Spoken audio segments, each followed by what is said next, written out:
welcome to the Eureka City Council meeting, Tuesday, October 17th. We're glad you're all here. And we will open this meeting with a roll call. Mayor Burgell? Here. Councilmember Castellano? Here. Councilmember Moulton? Here. Councilmember Fernandez? Here. Councilmember Bauer? Here. Councilmember Contreras-Deloche? Here. Great. And would all who care to join me in the Pledge of Allegiance?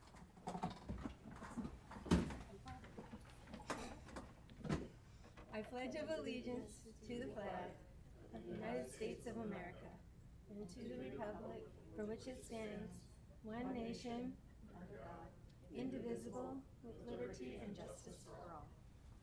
Thank you.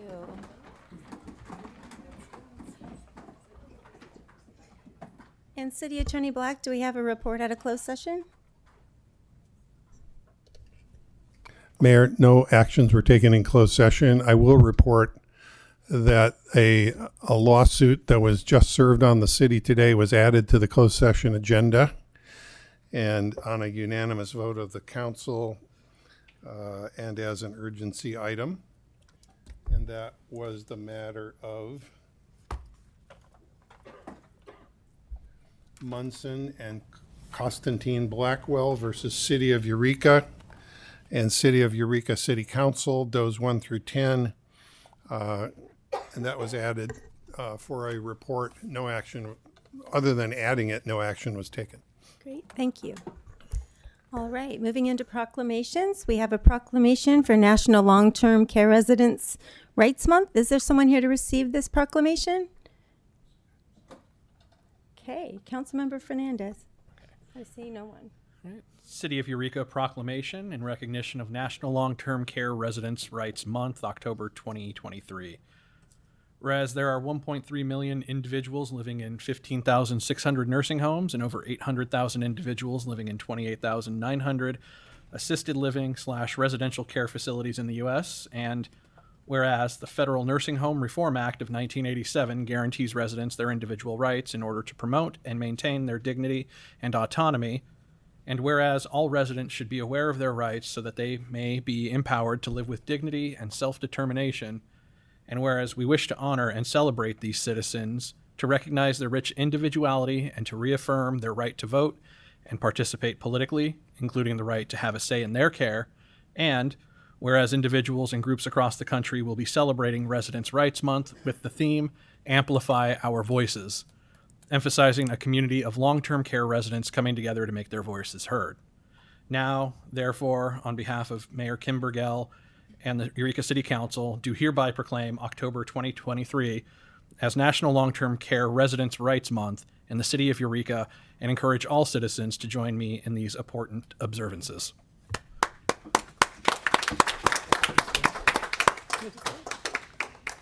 And then Pam will just give this to you for later. Great. Okay, so moving on to mayor's reports. Today I have a really special treat. So as many of you know, mental health is a very important thing to me. In fact, that's the mayor's initiative, is working towards education on mental health and all these different things. And so we've been having town halls. And today I'm so happy to introduce to you, come on up, we have Zoe Johnson, Sarah D. Duncan, and Jane Hong from Eureka High from the Wellness Center. They have a program called SAGE, which is Mental Health for Youth, and I'm going to let them tell you all about it. Thanks. So Thanks thank for inviting you. us. Thanks for being here. So do I talk to you guys? It's so weird. Okay. My name's Sarah D. Duncan. I'm a licensed marriage and family therapist, and I've had the pleasure for this is my 3rd year to be the Wellness Center coordinator for Eureka City Schools. Eureka City Schools has really taken on integrating mental health into our schools in a really big way. It's been in their hearts and minds for a long time. And over the last 2 years, we've been able to really start getting that boots on the ground work going. So we're actually having those services on campus. We are currently working under 3 federal grants that we received specifically for mental health. One of them is going to sunset this year. We just got yet another one that's going to allow us to integrate more services with our community, or more services from the community into the school instead of having to provide them from the school. And that also is in alignment with our community schools grants that we've received. So all of Eureka City schools are community schools. And one of the pillars of that is working with the community, having community supports and community integration, as well as student voice and choice. And so I'm going to let Zoe tell you more about that part of our project. Hi, I'm Zoe Johnson. I'm a junior at Eureka High School this year, and I've been a member of SAGE since the beginning of my freshman year. What SAGE itself stands for is Student Advocates Guiding Engagement, and our main goal is to just make school a more comfortable place for students to be and to make it easier for them to manage going through their school day. We made sure to include students in the building of our wellness center, which has been our largest project yet. We have spent a very long time on this, and we're very proud of how it came out. We started this around 2 months into my freshman year. Sarah D pulled me into her office and asked me if I wanted to be a part of SAGE, and I said yes because it sounded amazing. We started creating mood groups, which were split into two. We had one for colors and what we wanted the space to feel like, and then we had a group based on how we would arrange everything and how we would fit all the furniture that we wanted into the space. We had so many students come in, and it was amazing how many of them wanted to help out in the building of this space. In the space itself, we offer 3 tiers of support. We have walk-ins, which includes the lovely Jane, me. I'm a peer counselor this year. And so if students come into the space and they need to talk to someone, but they don't feel comfortable or safe speaking with an adult, they can come and talk to me instead, and I'll provide that support for them. Our second tier is things like groups. We have multiple groups this year, including things like trans group. We have one for grief, I think. And we also have brief check-ins, which are things Jane does. Our third tier is one-on-one therapy. We have licensed open-door clinicians this year, and students now have the option to receive help from professional therapists when they feel they need it, and that's definitely been a huge step for us. It's incredibly important. In the space, we have things like what we call them cozy corners. In the beginning, students wanted to call them cry corners. They're 2 spaces where it's private, and so you can feel whatever you need to feel. We also have art supplies, we have drinks, we have things for coping mechanisms. Whatever students may need, that's what the space is here for. Yeah, I think that's you now. Hello. Okay. Hi, I'm Jane, and I'm the Restorative Practices Support Specialist at Eureka High School. I'm also the youth organizer / advisor for SAGE. So what I do is I help do outreach for the students. I'm their number one resource. So when they come into the Wellness Center, I'm always the person who greets them. If they're new to the Wellness Center, I would help them get around and see what the space is for. I also can help them if they have issues with teachers, I can help facilitate a talk between them.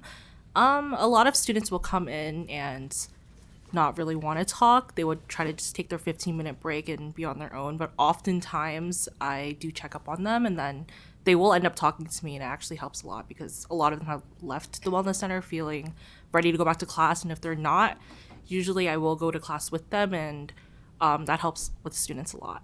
And another thing is that therapy that we offer Wednesdays, Thursdays, and Tuesdays are free for students, and that's been like one of the biggest game changers at our school is the fact that a lot of these students don't have access to that medical help, or they don't feel comfortable having that talk with their parents about it. So them being able to come into a space where they can have me help them fill out forms, and then having that talk with their parents makes it a very comfortable process for them.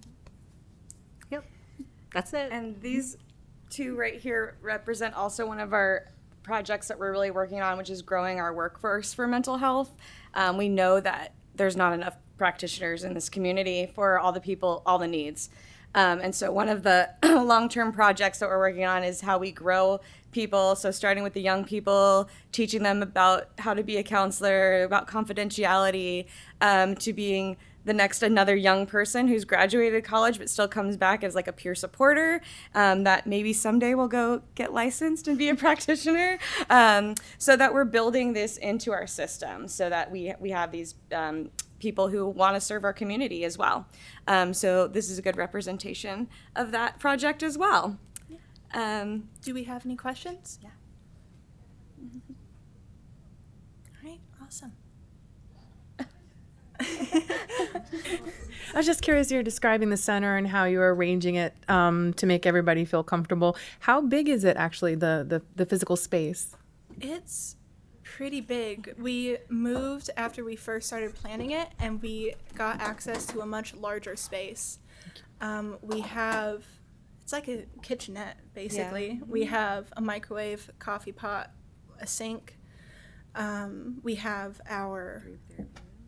we have 3 therapy rooms for people to use. It's much bigger than we thought it was going to be. Lovely. Yeah. And how many students do you engage with, like on a weekly basis, for example? I'm only in there during second period.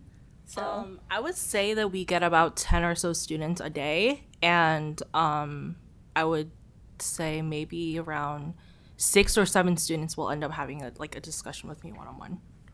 And sorry, just one more. Are there any? I'm always curious about data. Are there any statistics or data around like the larger population that you can point to as success of this program? I'm sure the real value is less like countable, but yeah. Well, we definitely have some data that that people feel better when they leave. Sure, yeah. And then what I'm really also trying to track, there's an initiative around attendance right now for our school. Like absenteeism is huge in our schools, all schools. And a lot of that is maybe due to mental health, or a lot of it is perceived, I think, to be about mental health. And so one of the things that we're trying to track is like how many people stay at school. So maybe they're not in class for that period, maybe they're in the wellness center, but they stay there and maybe they go back the next period. And so that's something that we're really trying to track as well. So at least they're staying there and not leaving campus, or they'll show up. I know a lot of kids, they'll show up on their group day because they have to go to class to come to group, but they love group. And so on group day, they'll at least show up for the whole day so that they can attend their group. That occurs as well. I don't have any numbers for you, but I am working on that data because it is important. It's okay. It wasn't an official report. Okay, thank you. Councilmember Fernandez? Thank you. How many days a week are you operating? all 5 days All 5 of the days. school week. It's open anytime during the school day for whoever needs it.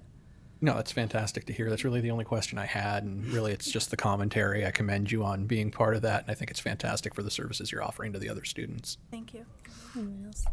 Yeah, I just want to say, they came to my second period class and gave a presentation, and I was just so blown away at the great work that they're doing at school. And I can see differences with people, just individuals that go in and take 15 minutes in the little cubby room, It's an absolute beautiful site, cozy room, whatever. It's so, so awesome. So again, an appreciation for all the work you do. Thank you so much for being here. And we want the public to know that there's a lot of great things happening. And thanks, Eureka High, for taking the lead. Thank you so much for you. having us.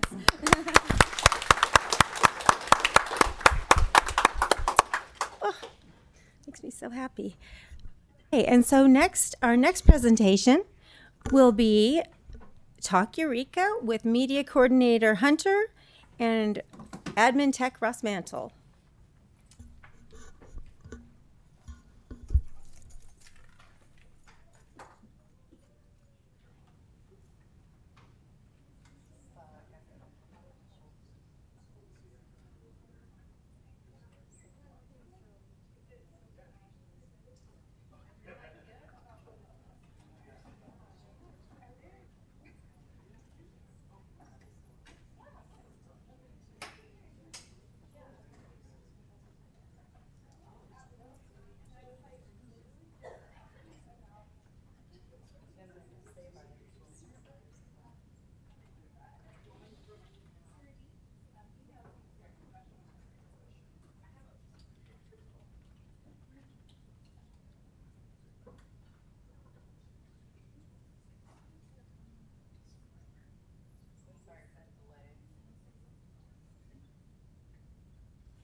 While you're doing your delay, I did have a couple things I didn't report on. So I'll just do a couple of things here. I just wanted to let folks know that I did go back to Long Island City, not on the dime of the city, but on the dime of Creative Time and New Red Order about land back. And so I was able to talk about Tullawatt there, and just we could share a little bit about what we did and how that's working, and they're working forward on that. So that was really neat. But the most important thing I wanted to share while we're waiting is, last thing, is that I got to go to the 100th celebration for Rotary on Saturday night. And I don't know if everybody knows about Rotary, but one of Rotary's their mainstay really is service above self. And they really do a fabulous job of that. And that night, they gave a $100,000 grant to the Jefferson Center for their culinary program, which is fabulous. So, we're working on everything here. Are you ready? She's ready. So thank you so much. Is your mic on? Is it working now? No. Thank you so much. Okay, so hello, I am Cosette Hunter, and I'm here to present thank you, mysterious person who is probably Derek. Thank you, Derek.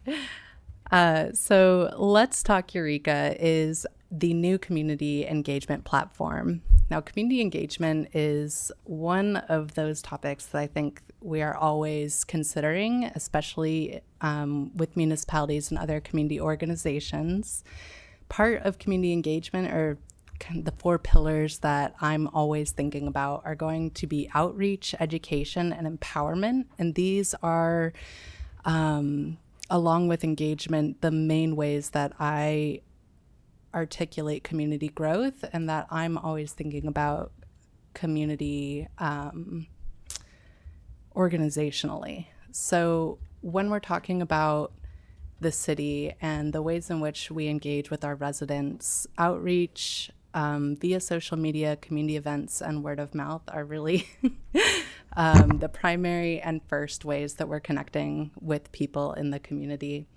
But we have a lot of resources, a lot of projects, and a lot of things that are going on at the city, and it's not always obvious what those things are, or at what stage they're in, or what kind of feedback we might be trying to solicit or receive from community members. And generally, feedback is pretty limited to comments or emails, sometimes phone calls too.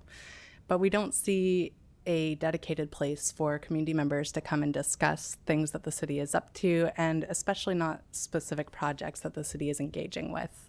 So Talk Eureka was our main community engagement platform for this purpose. I'm sorry, I'm very nervous and very excited at the same time and trying to convey a lot of different ideas, so I'm just going to take a breath. We have been working a lot on community outreach and community engagement. That started with our social media. So you can see here pictured, we have the Facebook, Twitter, Instagram, our beautiful website that we redesigned and that I presented on a bit ago. And through all of this digital presence that we've trying to been growing for the city, with the city, we are starting to see a lot of engagement and comments and different people reaching out to the email that is associated with these platforms, trying to ask questions, figure out how they can get involved, how they can participate, and also how they can get information.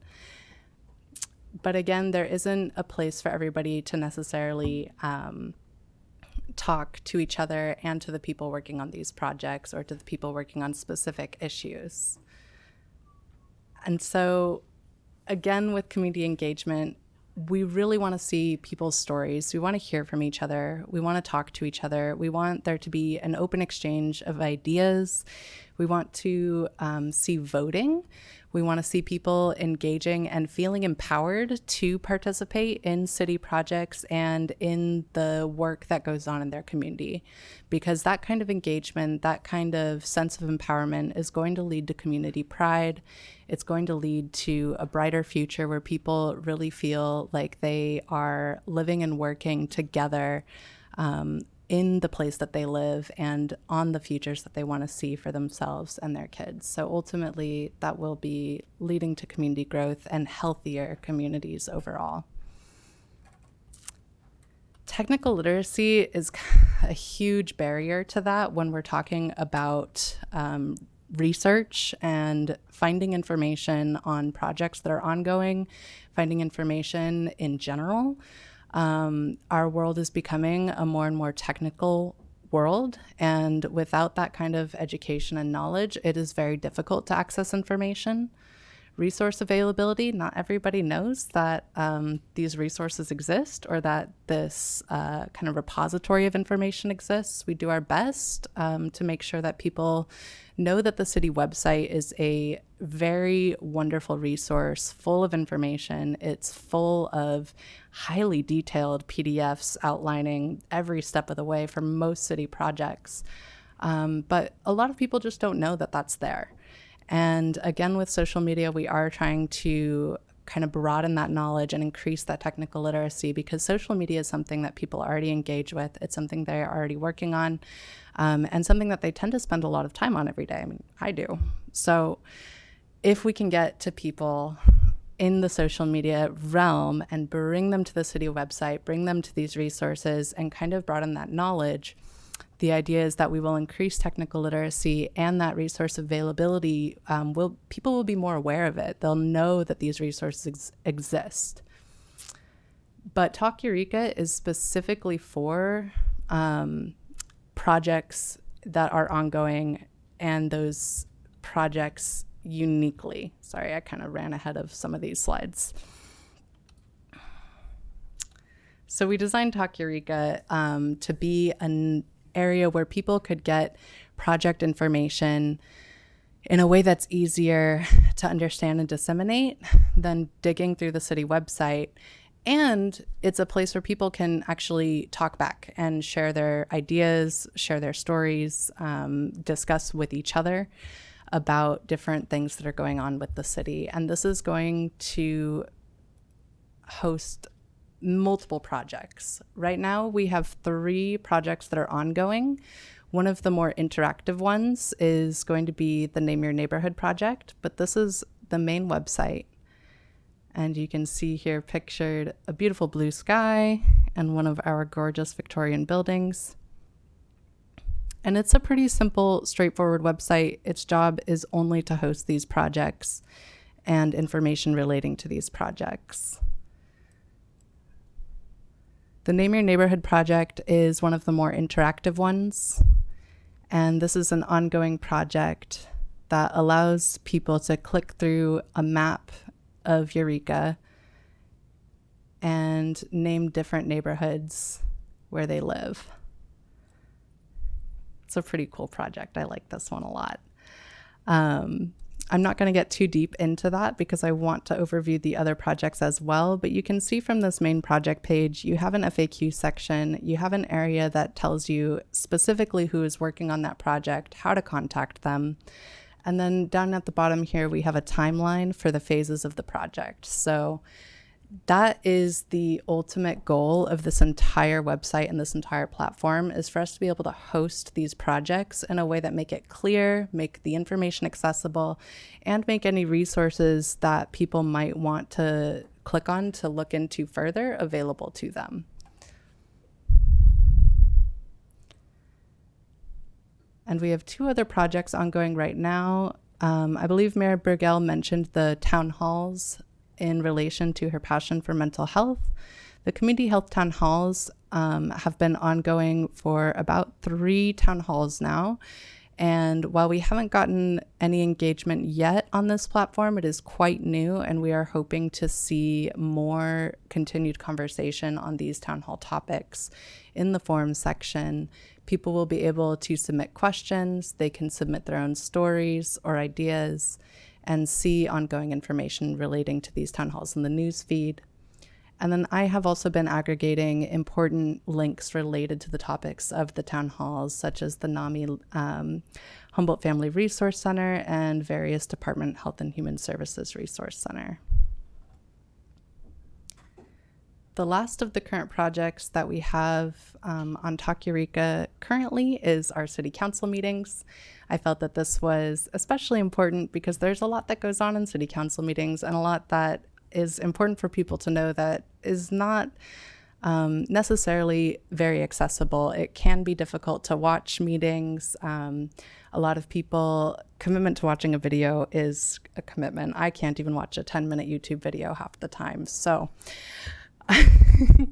if we have these meetings kind of broken up into key points, takeaway concepts, links that can be followed up on, Suzanne has been writing beautiful summaries on city council meetings, and then people can submit questions and potentially participate in the forum section. So this is another way for Eureka citizens and community members to engage, and our hope is that continuing with project creation, we will be able to put the affordable housing project on here, potentially the Beta Zoo Trail, certainly the participatory budget, and this will give people a way to interact more directly with resources and content relating to specific city projects in a way where they don't have to dig through the city website or follow a breadcrumb trail of links through social media or try to keep things in their mind or in their calendars. This way, projects are all in one place for people to access and hopefully engage with and talk about both with each other and to us. Now, on the back end of all of this, we are tracking data as far as engagement goes. We have website analytics, we have social media insights, and Talk Eureka has its own specific engagement analytics, and that'll show us the types of contributions, the people who are visiting, and the people who are registering to have their own accounts with Talk Eureka. So that's something we're constantly monitoring, and that allows us to adjust the way that our behavior is working both with the website, social media, and Talk Eureka itself. Ultimately, we want people to be excited about the information that is available to us. We want people to feel forward momentum on projects, on community involvement, community organizations in general, the interconnectedness of different organizations throughout the community, and the ways that we all work together to improve the place that we live. Hopefully, Talk Eureka will give people that excitement and that empowerment and make them feel more a part of the solutions that we are all working towards to make this place the wonderful place that we want to see it being. Ultimately, community partnership is the idea. My view for this from a digital standpoint is drawing that awareness campaign, that engagement initially from social media, making sure that the city website as an informational resource is available and that people know that that information is available, that things can be researched. All of it is aggregated and hosted on the city website, and with the right keywords, searching, or direction, they can find the information that they need. And then Talk Eureka will be a main host for specific and especially larger projects for people to be able to follow information relating to things that they care about and find important. Ultimately, I'm hoping that this leads to increased community partnership, not just with individuals, but organizations and other people outside of the city, as well as those who live here.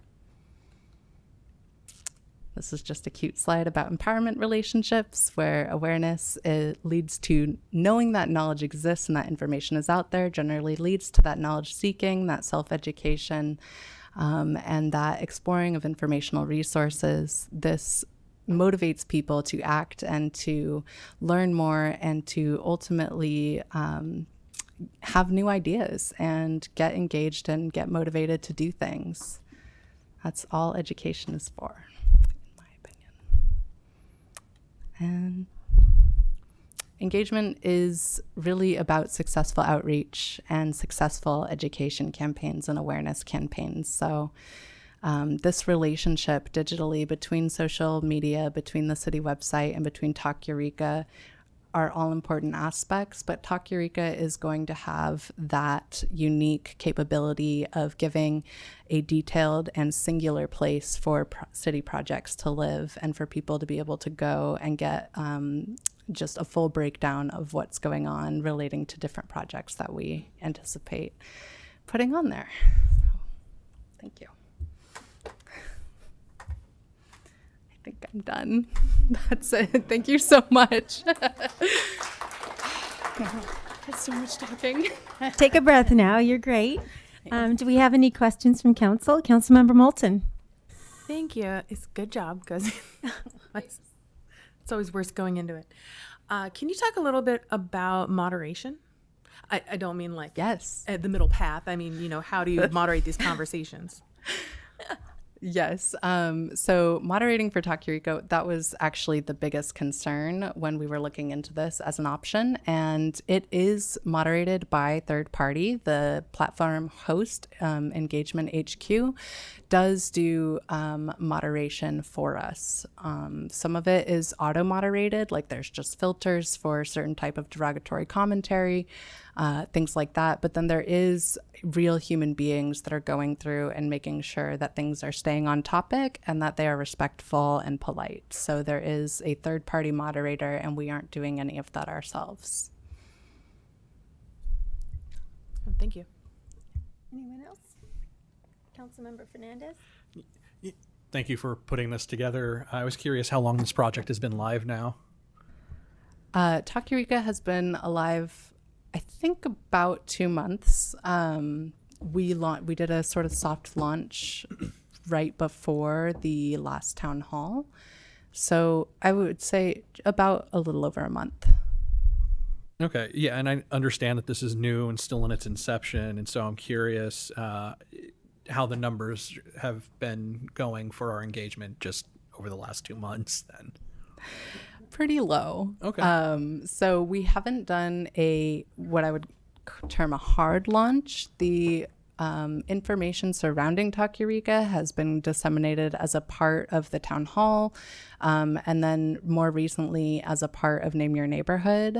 After this presentation, though, we will be doing kind of a stronger campaign to make sure that people are aware of it and soliciting more engagement through that social media aspect and awareness campaigns.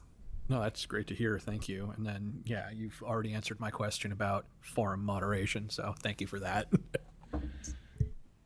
Any further questions? Okay. Thank you so much. You were fabulous. Thank Great you. job, and what a Cosette. wonderful platform. We can give her. Okay. So seeing that, we'll move forward to public comment period. This is the time for members of the public who wish to be heard on matters that do not appear on the agenda. City Council policy is to limit each speaker to 3 minutes. Such time allotment or portion thereof shall not be transferred to other speakers. The public will be allowed to speak concurrently with the calling of an agenda item following the staff presentation of that item. Pursuant to the Brown Act, the City Council may not take action on an item that does not appear on the agenda. So do we have anyone here who would like to speak on a non-agenda item? Okay. Wow. Do we have anybody on Zoom? Do you see anybody on Zoom? Please raise your hand on Zoom if you would like to comment during public comment for items not listed on the agenda. We do have one hand. I believe it's Ash I'm not Teeter. sure how to speak. Oh, And then perhaps Lyndon would be second. How does it work? I just unmuted myself. Okay, how are we doing this? Okay. hi, Mr. Parr. We will be calling on you. Our first hand raised was by Lost Coast Populist. Please go Okay, ahead. great. So on my phone, I'm not seeing anything regarding a hand raise. How do I know when I can speak? I will call on you. Okay, I will be listening. Alrighty, thank you.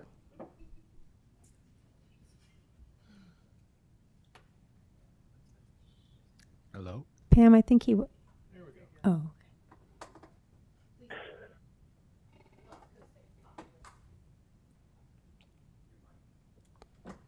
Please go ahead, Lost Coast Populist. Can you hear me? Yes. Yes. Okay. Yes, this is Ash calling in again to talk on the public comment period.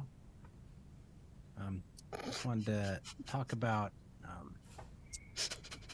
it was January this year the city, finally removed its vaccine mandate, and I appreciate that. But as far as I know, the city hasn't done anything to like apologize to people who lost their jobs to the mandate or offer them back. I know, given the duration of time, many people would have moved on, and likely, there might be a certain trust issue where they wouldn't, want to come back to the city. But it'd still be good to, try and make it right with people who did lose their job to that.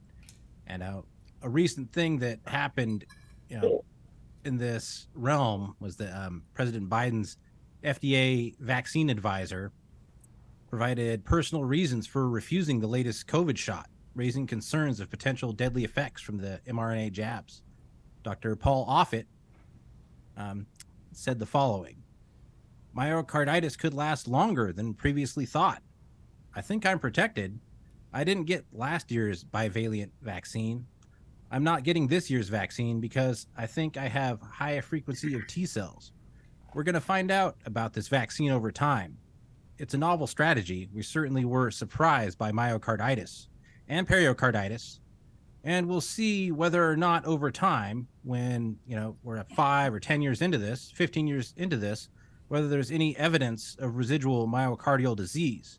Because the reason you have myocarditis is that you're making your immune system respond to your own heart muscle. We'll find this out over time." So what he said there is that the vaccines cause your immune system to attack your heart, and that's what causes the myocarditis. So I just ask all of you to think about maybe reaching out to people who got let go in the process, and maybe make a formal public apology on the matter. Thank you. Thanks, Ash. Mr. Parr, at 18 or phone number ending in 1816, please go ahead.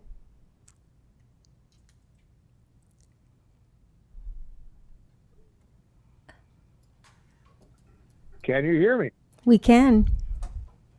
Welcome. Okay, thank you. I just wanted to start off by saying that the process for joining city council meetings via Zoom is not as simple, or maybe it's as complicated as you wish. I don't know. It depends on how much you really want to hear from your constituents. But anyways, I tried to join off my desktop to where you could see my smiling face, and I was unable to. So now here I am on my phone. But the thing about it is, what I really wanted to talk about is the last time I was at a meeting, I asked for a copy of the study that the city manager, Miles Slattery, told me was the mandate for converting all of the public parking lots to housing that was undertaken 5 years ago. I got a copy of a study that was completed last year, which actually contradicted his claims. It showed the exact opposite of what you all are claiming. So then I requested the actual surveys, and I tell you the truth, I haven't checked my emails since to see if he sent them. But anyways, it looks to me like, going by the facts and the records, that you all are completely full of, excuse me, poo-poo. Regarding that. Beyond that, I just got a first and final notice to clean up the debris out back of my gate. I live on 2030 Park. I am the only property owner that borders 2030 Park that has a gate that opens onto it. The gate opens onto the backside of 2030 Park, where people feel free to pull in and do their dope and dump their garbage and do whatever they please. It's been a problem since I've lived here, 12 years. I have been running these people off. I have been cleaning up their garbage. I have been trimming the hedges. I have been patching the holes in the alley for 12 years. 2 years ago, we were told that there was going to be a $6.4 million renovation of 2030 Park, at which point I figured, well, If you have $6.4 million to clean this place up, I'm not going to spend my money on doing it anymore. And so the pile has built up. I admit, as the pile has built up, I have dumped a couple of loads of grass clippings out there myself, but I just got a letter today, first and final notice from the building department that I need to clean up the entire mess. It really Thank you, Mr. specify Parr. what Your time is up. I'm sorry we did miss your smiling face. Okay, but anyways, Thank I'll be you. in touch about this. Thank you. Do you see anybody else on Zoom? Is there anyone else on Zoom that would like to speak? We can. We Lyndon. have Lyndon. Please Yes, go hi, ahead. how are you? Hi. Thank you. I was just calling in actually, I'll try to keep it short, about the housing on the parking lots. My So name is we Lyndon. actually, hi Lyndon, we actually have agenda items on that. So if you want to wait and bring your comment back then, Okay, no problem. I got confused. or was it No something problem. separate? Are you talking Mine about? was just about the information that was given about the parking lot behind our building with the survey that was done on it. Okay, so that's not on the agenda. That's not on the agenda. So go ahead and carry on. Okay. I apologize. My We're name starting is- your time over. Okay, my name is Lyndon Tyler Glavich. I'm the owner of the Linden & Company Salon and Spa in between L&M Street on 5th Street in downtown Eureka. One issue that I've been seeing with following this housing situation is that the survey was done saying that our, and I'm not, don't quote me exactly, but that our parking lot had a 10% capacity when they were doing the surveys. The survey was done, from what I'm understanding, because of the dates, during COVID. Being that I've been in business at that location for over 12 years now, our parking lot has been at capacity at 90% before the city council closed their parking lot and started moving your guys' workers over to our parking lot. So now we were already at 90% during the work week, but now it's overflowing because now the city officials, not maybe the officials, but like the water people that work there, the people that work in the zoning and things, they park in that lot now too. And so for it to be saying that it was only 10% to begin with, clearly it was never that. It was that when we were mandatedly closed, but the survey's very, very wrong. It's never been like that. Even if you go to Google Maps or Google Earth, you can see that the parking lot is full at all times, except in the evening.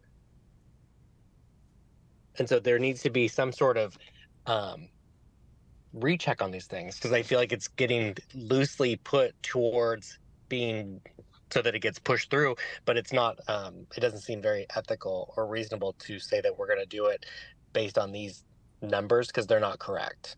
They haven't been correct, and I think that the person that did them knew that. And that's all I have to say. Thank you, Lyndon. Do you see anybody else? Is there anyone else on Zoom who would like to unmute and speak? Seeing none. Okay, hearing no one, we'll move forward to our public hearings.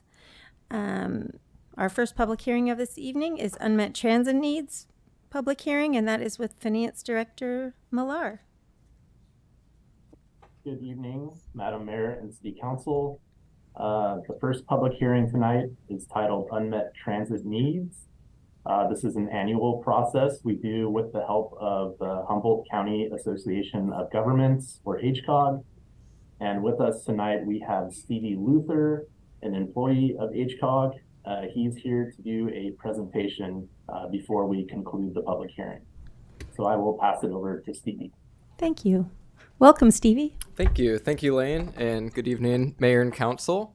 So I think I have a presentation to pull up here. But yeah, I just wanted to take this opportunity to share some more information about the state of transit and share some data about the ridership numbers, as well as some exciting initiatives that are coming up, just so that everybody has a little bit more context about how our public transit system is working, and then turning it over for the public hearing.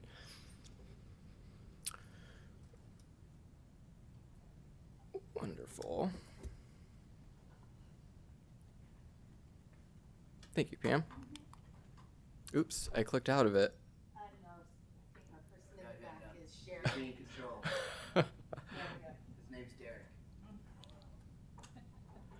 Okay, Derek.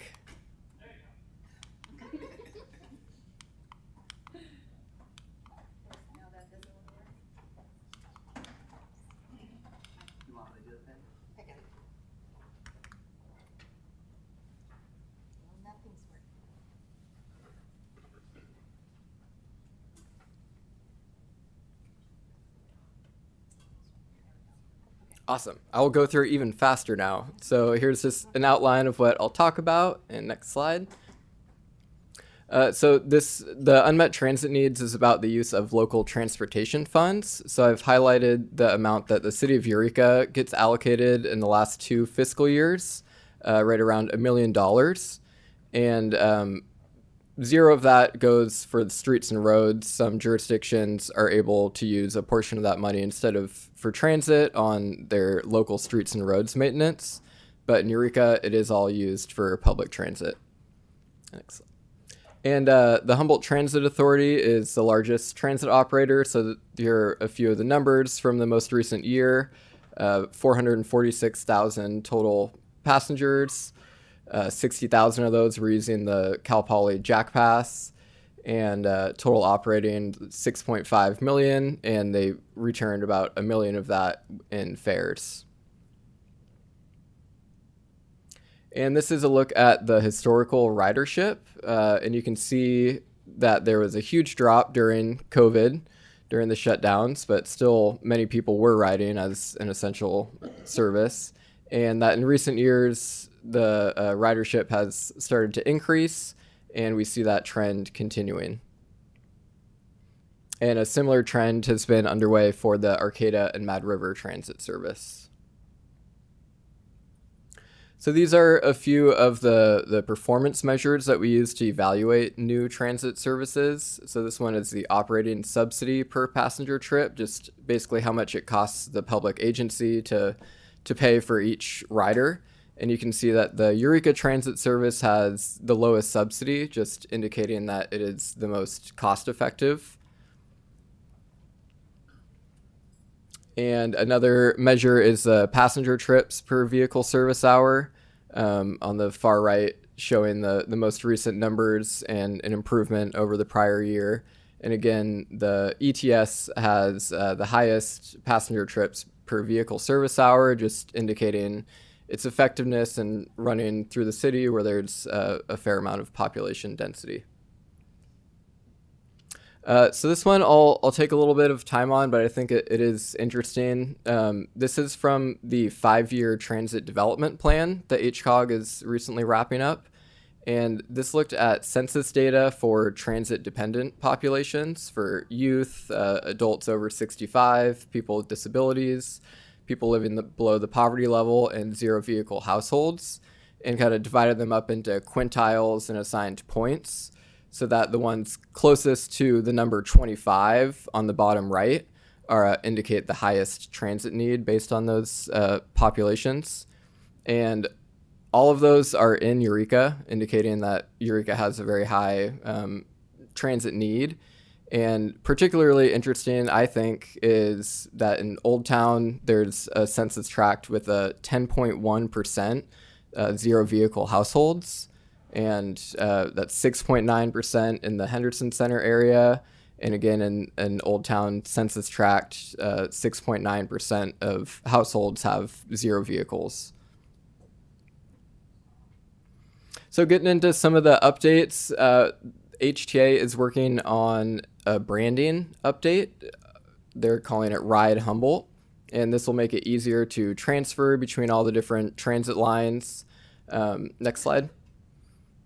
One of the things they want to do with all the Ride Humboldt branded services is that they currently have credit card validators that you can just tap to pay when you board the bus. And that tap will be good for 2 hours. So you can transfer onto a different service using the same card, and it will cap your rate at $2. And it also caps it over a period of time so that you never pay more than a certain amount. Another easy way to ride is to get a monthly pass. It's $50. Gets you on all the services, unlimited. So that's pretty good value right about now. Another exciting opportunity is microtransit, and it's kind of like using an Uber or a Lyft for public transit, where you download an app on your smartphone, and right now you can look for the Ride Humboldt app, and basically you'll be able to request a ride, and it will come in around 15 minutes. This is going to be piloted in Eureka using the Dial-A-Ride buses, just essentially opening those up to the public. And we look forward to seeing the results of that. And we have more microtransit pilots planned to serve Samoa, McKinleyville, Arcata, and potentially in Bayside and Fortuna. A couple other new services in Arcata. They started a green and gold service, which is running between Valley West and Cal Poly Humboldt on the half hour. And then we're also really excited to have the Yurok Tribe Transportation Department running a service between Orleans, Wichipec, and Hoopa. And then another one to look forward to in January, HTA will be launching the Redwood Coast Express, and that will be filling a critical gap in public transit right now between Eureka and Ukiah. So it'll be possible to connect to points south via public transit. And just concluding with a few of the known transit needs, we do hear often from the public requesting more frequent service on Sundays, later night service on Friday and Saturday. Specifically, a lot of folks are wanting to have a later bus so that they can come to Arts Alive and other events in Eureka. And then also just an earlier and later bus on RTS and ETS in the early morning. One of the blocks is getting drivers. I have heard that they've been successful in hiring some new drivers at HTA, but they are always looking, and it's a great career opportunity. So just wanted to plug that. And then if folks can't comment tonight, there is an online survey that's open until December 31st, and we'd love to get your comments via that avenue. So that concludes my presentation. I'm happy to answer any questions and turn the podium over to the public. Thank you. Do we have any questions for Mr. Luther? Yes? Councilmember Fernandez. Thank you, and thank you for putting this together. I understand we got started a little late with it, so I can see why you went through at least the first portion of it a little quick, but I just had some questions going to what you did cover. So with the credit card terminals potentially being used on the buses, then would that mean that we would be doing away with the token transit app moving forward, or? You could still use the token transit. Okay. Yeah, you can still tap to pay with that. Okay, yeah, I was just curious about that. And then you'd also hit on the micro transit Dial-A-Ride. So would that be citywide as part of the pilot, or would it be specific areas of town? Yes, it would be citywide in the Dial-A-Ride zone. I believe it's roughly the city boundaries. Okay. And then what about the time frame for calling them? I don't think I could do it the same day, could I? This pilot, you will be able to. It'll be more app based, so I think actually they would discourage the phone calls, but you would do it through the app and could do it same day. Okay, so this will be app based, and we haven't just determined what app we're using yet, or? It's a software called Rideco, and it's in the App Store right now under Ride Humboldt. Okay. It's not active yet. It's not live. So don't be expecting any rides from it this week, but very soon. Okay. And how soon are we looking at starting that pilot? I believe the HTA board voted on the pilot for like October 24th. Okay. Good to know. Thank you. And right at the end there, you would hit on some of the known transit needs, something that we hear about quite often. And so I'm curious, are we addressing any of those specifically? Sunday service, night service, et cetera? Yes, that's a great question. Actually, the Sunday service and the later night on Friday and Saturday service were in last year's process found reasonable to meet. Okay. So we are working with HTA to fund those services and get those started. Thank you. I appreciate that. And my last one may seem a little out of left field, so just bear with me. Has HTA made any considerations of collaborating with local schools in the area? Because I know that they've had difficulty finding drivers too. So is there any chance of establishing some sort of relationship or reciprocity there? I don't know. Oh, okay. Like I said, I didn't expect you to have an answer for that one, since it seems kind of far out there. To the chair, HTA does have a relationship with schools in Willow Creek for providing transit service for high school students. I mean, that's good for Willow Creek. I'm talking about Eureka right now, though. Thank you, council member. That's everything I have. Further questions? Seeing none, we'll open up the public hearing. Is there anyone here who came to speak specifically on this item? If so, come on up. I see a hand back there.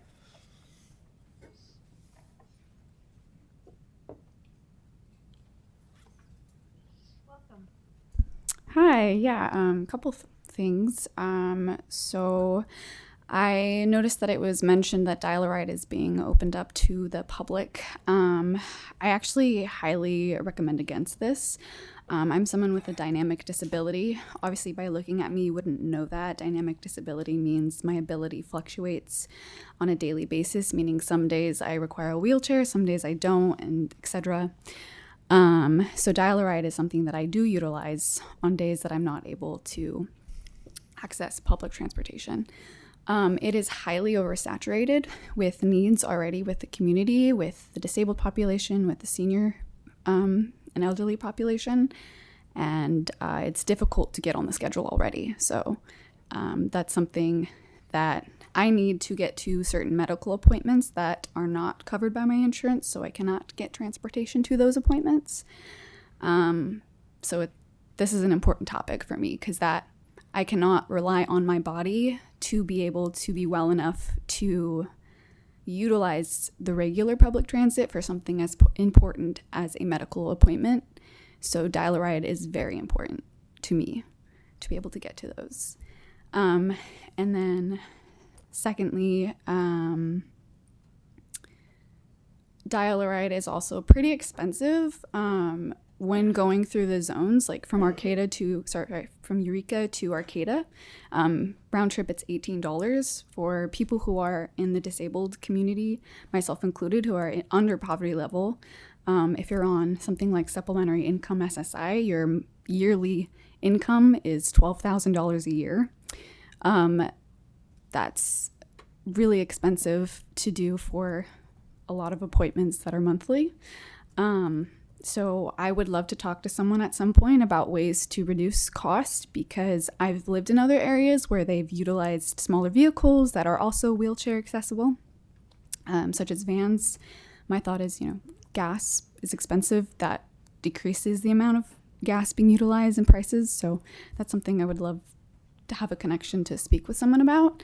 And the third thing I wanted to mention as well is on the chart, I didn't see Myrtletown listed in the Eureka zones. I live in Myrtletown, and I've also been on one of the transit meetings, and Myrtletown is known to not have as much accessibility with the bus system. So I'm just wondering why that's not on there. Yeah, thank you. Thank you. Myrtletown's not in the city limits. Yeah.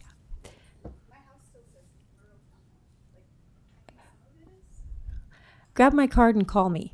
We'll talk. Thank you. Is there anybody else that would like to speak on this item? On this public hearing? Is there anyone on Zoom? Yes, we have Ash Teeter. If you will go ahead and unmute yourself, please. Hello, can you hear me? Yes. Yes. Hello, Ash Teeter again, Lost Coast Populist.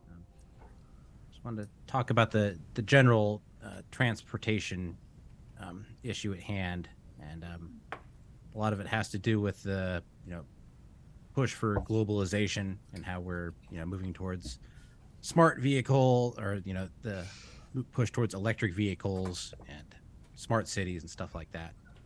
But anyways, today I wanted to talk about doing the wrong things for the right reasons. Many people I've talked to, including local electric representatives, have stated that their concern on climate change is grounded in what we leave our children and our grandchildren. I'd like you to consider the impacts that a one world totalitarian government will have on your children and grandchildren, as the same people pushing the climate fear agenda also push for a one world government. So this is on Humboldt transit needs, Mr. Teeter. So that's what we're discussing now. We had public comment earlier on non-agenda items. Did you have anything further you'd like to discuss about transit needs unmet? Okay. I was discussing how, the globalist push impacts how we're evolving locally. Oh, I see. That's yeah. not all right. I mean, well, this is about. Is that all right? No. Okay. Well, I'll just talk about like locally the things we need to adapt for, since we're pushing for electric vehicles, is expanding the the transportation, especially during the winter months, just because the batteries do not do good in the cold, if you've read any of the reviews on them and stuff. And and like the previous commenter was talking about, and working to connect with some other services that reach people outside city limits, that would be a good thing to do as well. But that's it. Thank you. Thank you. I appreciate you staying on topic and being flexible. Thanks. No problem. Do you see anyone else? Is there anyone else on Zoom? Please unmute yourself if you would like to speak. It's so odd. It's so odd, just to tell you, to have all of our public comment up there and not have it in the audience. I know we're going to get our chance, but it's just interesting. So with that, we will close the public hearing and bring it back to council for comments or a vote. Councilmember Castellano. Thank you. And thank you to the public commenter. I just wanted to assure the public that Dial-A-Ride will have preference over the microtransit app when people are making appointments. Anyone who is currently using the system for Dial-A-Ride, that will be filled before the microtransit is available. So you won't lose your space or be competing in the same kind of app market for those rides.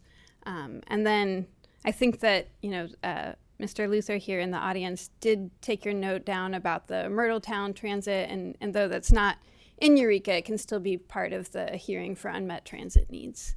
Sure. Yeah, and I didn't mean that to sound like it didn't. Okay, great. So, further comments, a motion and a vote?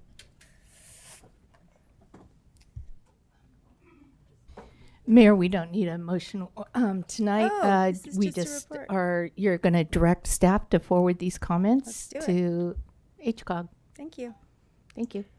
I was so thrown by the public comment. I didn't know. Okay. So we'll move on to E2 2023-24 fee schedule update with Director Millar. Thank you.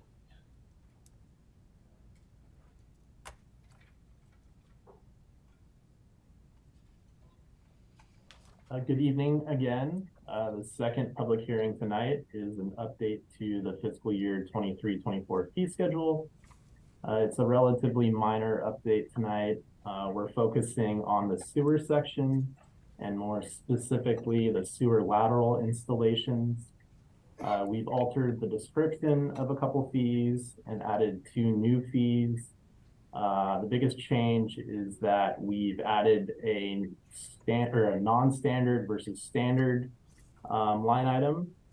So your standard installation, or your installation of a new sewer lateral that's considered standard, is still at the same annual or same cost, but the installation of a new sewer lateral that's considered non-standard is going to be, or recommended to be, charged at actual cost.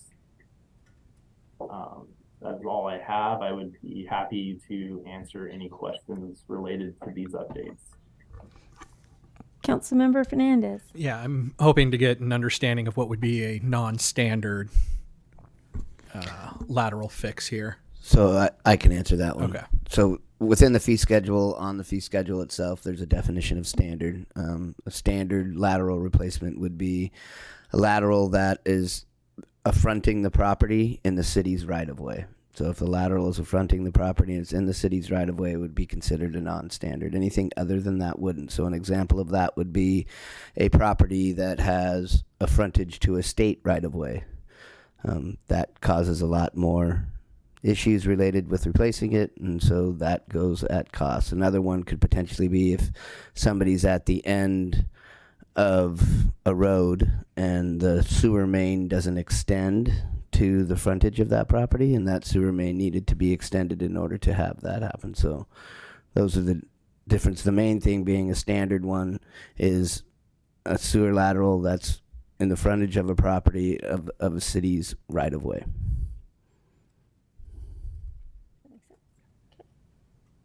Anyone else? Okay, so we'll open this up for public comment. Is anybody here wanting to comment on this item? Do you see anybody on Zoom? If there's anyone who would like to comment on this item, please unmute yourself. Okay. Seeing no one. Hearing no one, we'll bring it back to council. Councilmember Bauer. I'll make a motion to hold a public hearing and adopt the resolution of the City Council of the City of Eureka establishing various fees and service charges within the City of Eureka. Second. Okay, we have a motion and a second. Please vote.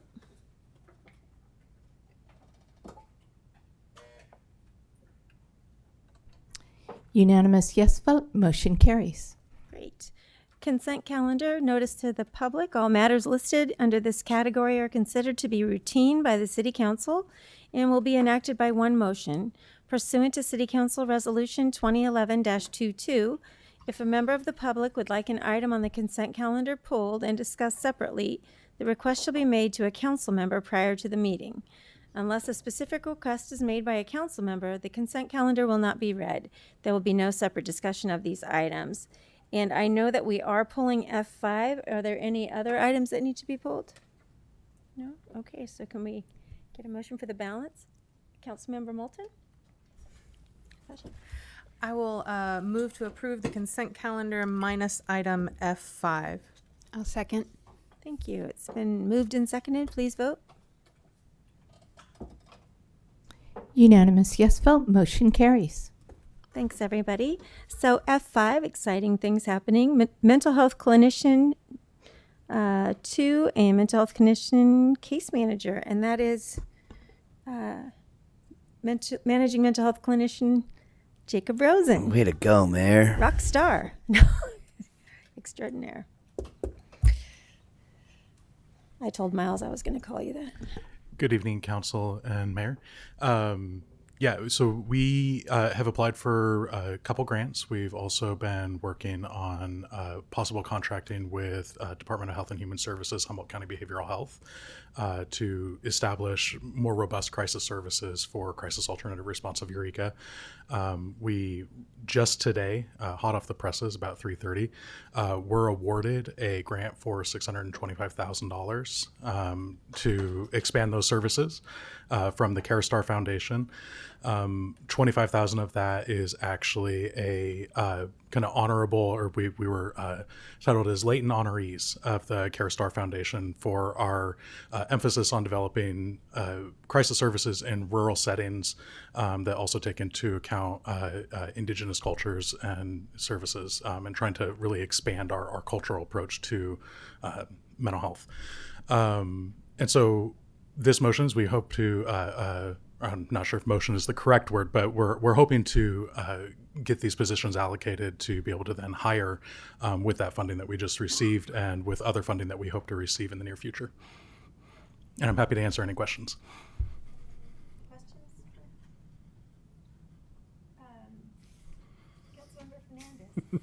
Thank you, Mayor. Yeah, I large reason I asked to have this pulled is so that way we could have at least a discussion about it and hear the good news about this. Because just last week we were still awaiting the word on whether or not we would be able to fund all of these positions, let alone a few. And so at 625,000, are we able to fund all four, or is it won't be all four? Okay. We're the way that it's going to be allocated will be 225,000 the first year, 200,000 the second, and 200,000 the third year. My hope is that we can fund at minimum a clinician and case manager out of that funding. If we are allotted some of the other funding opportunities that we've also applied for and that we're working on, we would transition this funding to be applied towards EMT case managers. That position's not developed at this time, and we would do a separate council motion for that position when it is developed. But we have a couple implementation plans available to us. No, I appreciate that, and I think it's great that as we see the need out there, that we're able to finally fund these type of positions and get the folks the assistance that they need. So, thank you. Thank you. Thank you. Councilmember Contreras-Deloche. So I can't remember what you said, 225 and then 200. Yes, correct. Okay. So is that just for salaries, or is that for other things as well? It can be applied as we kind of see. There weren't a lot of constraints with the CareStar grant, which was a kind of appealing component of it. However, we would prefer to spend it toward salaries, as right now really our biggest hindrance in expanding the program is just getting the funding for the staff. Thank you. Yeah. Councilmember Moulton. And just to remind the folks in the public what we're talking about here, who is it that gets to or that is able to utilize these services? Absolutely. So Crisis Alternative Response of Eureka is a City of Eureka program. We collaborate with Eureka Police Department in providing crisis services for mental health crises, substance use related crises, as well as sometimes we end up providing some medical case management, because sometimes for folks who are unhoused, having those medical issues becomes a crisis. Maybe not necessarily one that requires an ambulance, but one that requires some assistance. And so we're providing services for all of those folks, and that is to everybody. It's not based on insurance right now. Anyone who is in need can call 911, and if we are available, then EPD is able to filter that to us. Our hope is that we eventually expand to being able to do independent response, where instead of having an officer show up and determine that care should come out, that 911 and their dispatch, Eureka Police Department's dispatch, will be able to just dispatch us independent of an officer for calls that are non-threatening and don't have a weapon involved. So just to clarify, call 911 if you feel it's an emergency. If you don't feel it's an emergency, call non-emergency dispatch.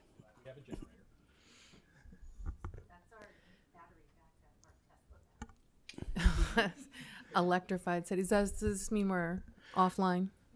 Okay. Okay, so we're going to go ahead and take a 10-minute break, and we'll reconvene, maybe with power, maybe with not.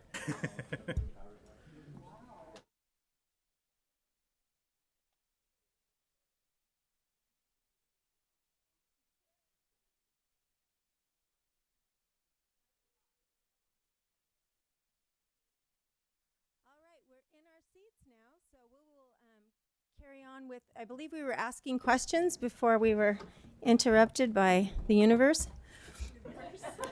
I believe that's correct. Okay, so who asked?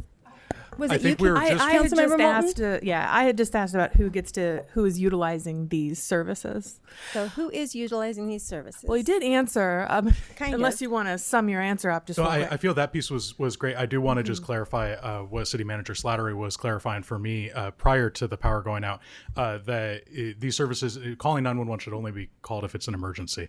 And so there are non-emergency lines to EPD, but if it's an emergency, then that's when you call 911. Otherwise, do your best to keep that line free, because they have a lot of calls that come through.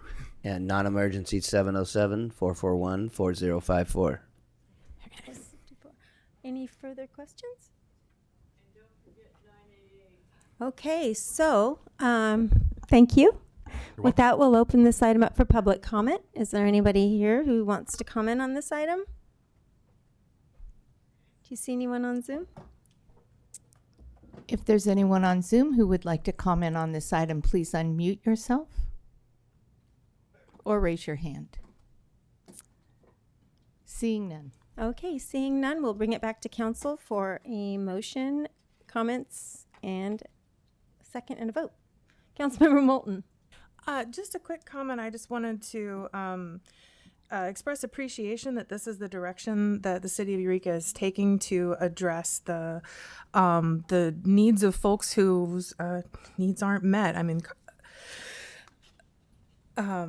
mental health crises is a significant piece of folks who are experiencing homelessness in our community. And I think addressing this directly as opposed to criminalizing certain behaviors is just incredibly forward thinking. And I'm pleased with that. Not to pat us on the back too much, but thank you for doing this work. I appreciate that. Great. Councilmember Castellano. Sure, and just to piggyback off that, you know, a lot of towns our size are not kind of this forward thinking. So I just appreciate staff for bringing this forward. And I want to let folks know that many people who are unhoused may access these services, but they're available for anyone in the community as well. So please, you know, just know that this is a resource for the community. And with that, I will make a motion to approve the allocation of 2 additional mental health clinicians and 2 mental health case managers to the city's Crisis Alternative Response and Engagement Division. Second. Great. And I think, did you want to have a comment? Okay. Please vote.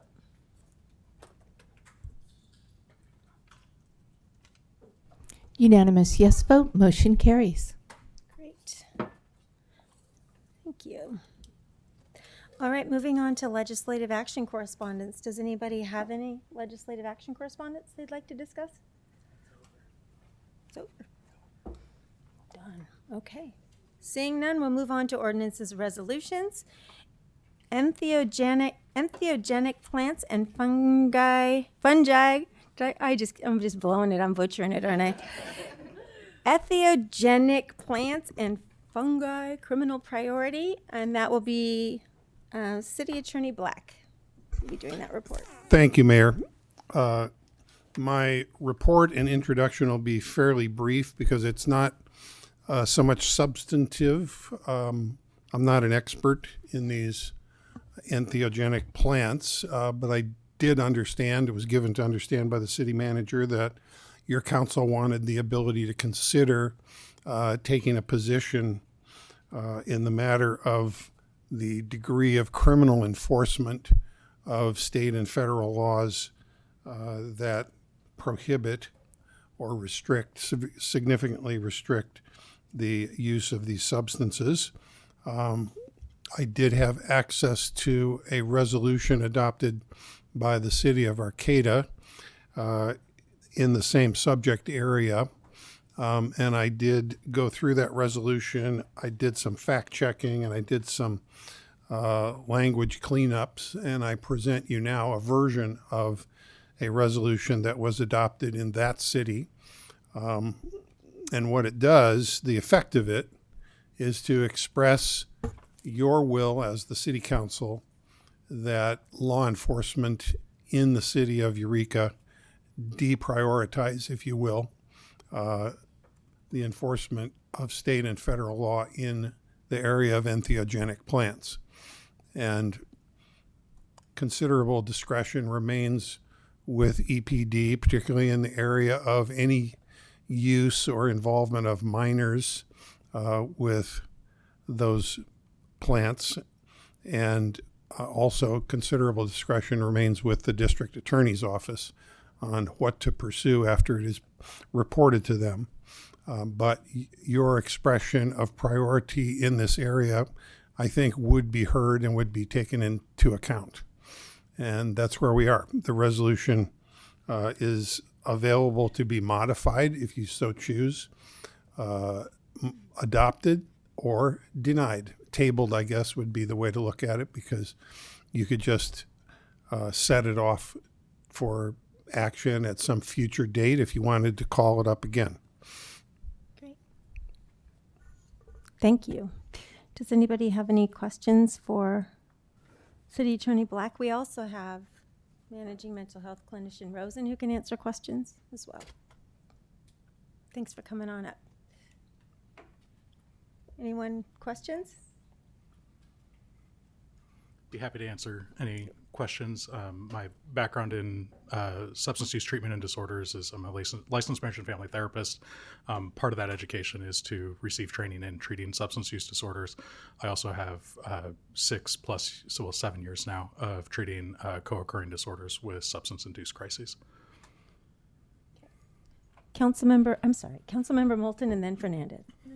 Oh, Councilmember Fernandez and then Moulton. That's so sweet to each other.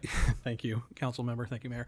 I understand there may be some reservations, not exactly an outright opposition, but that there may be some reservations shared. And so I'm curious if you might want to express those. Absolutely. As a clinician and mental health professional, my primary concern is the messaging around the substance. Much of the resolution, which I reviewed, really appears to promote this as something that is known to be safe and known to be healing. While there is data and research out there that displays there is promise in this being used for mental health treatment, it's certainly far from established. And my concern would be that some of the resolution is kind of hyper-claiming that research, where we're taking a handful of studies that look at correlation and do not look at causation, and then promoting those as kind of being a found fact that these substances do promote healing. Furthermore, what we know from the current research in MDMA is that for MDMA to be healing, to have a healing effect, it requires a therapy to be administered while the individual is under the effect of the substance. And so we know that just taking MDMA does not cure PTSD, but what we know is that by taking MDMA while a therapist provides a regimented therapy, will provide significant symptom reduction over a long period of time. And so the primary concern being that we don't know what that therapy is for entheogens. We don't know what the direct cause is. Many of the entheogens have multiple different hallucinogenic compounds in them in a single plant. And so we don't know which of those is actually acting on the brain to cause the healing effect of the substance. And we just don't know what all the contraindications are. And we also, what we do know is that for many people with pre-existing mental health conditions, including schizophrenia, bipolar disorder, and depression, these substances can actually trigger psychotic episodes which last longer than the intoxication of the substance. And so there's just a lot of concern around kind of having the city rubber stamp that as something that is seen as healing when the research is not out on that at this time. Councilmember Moulton?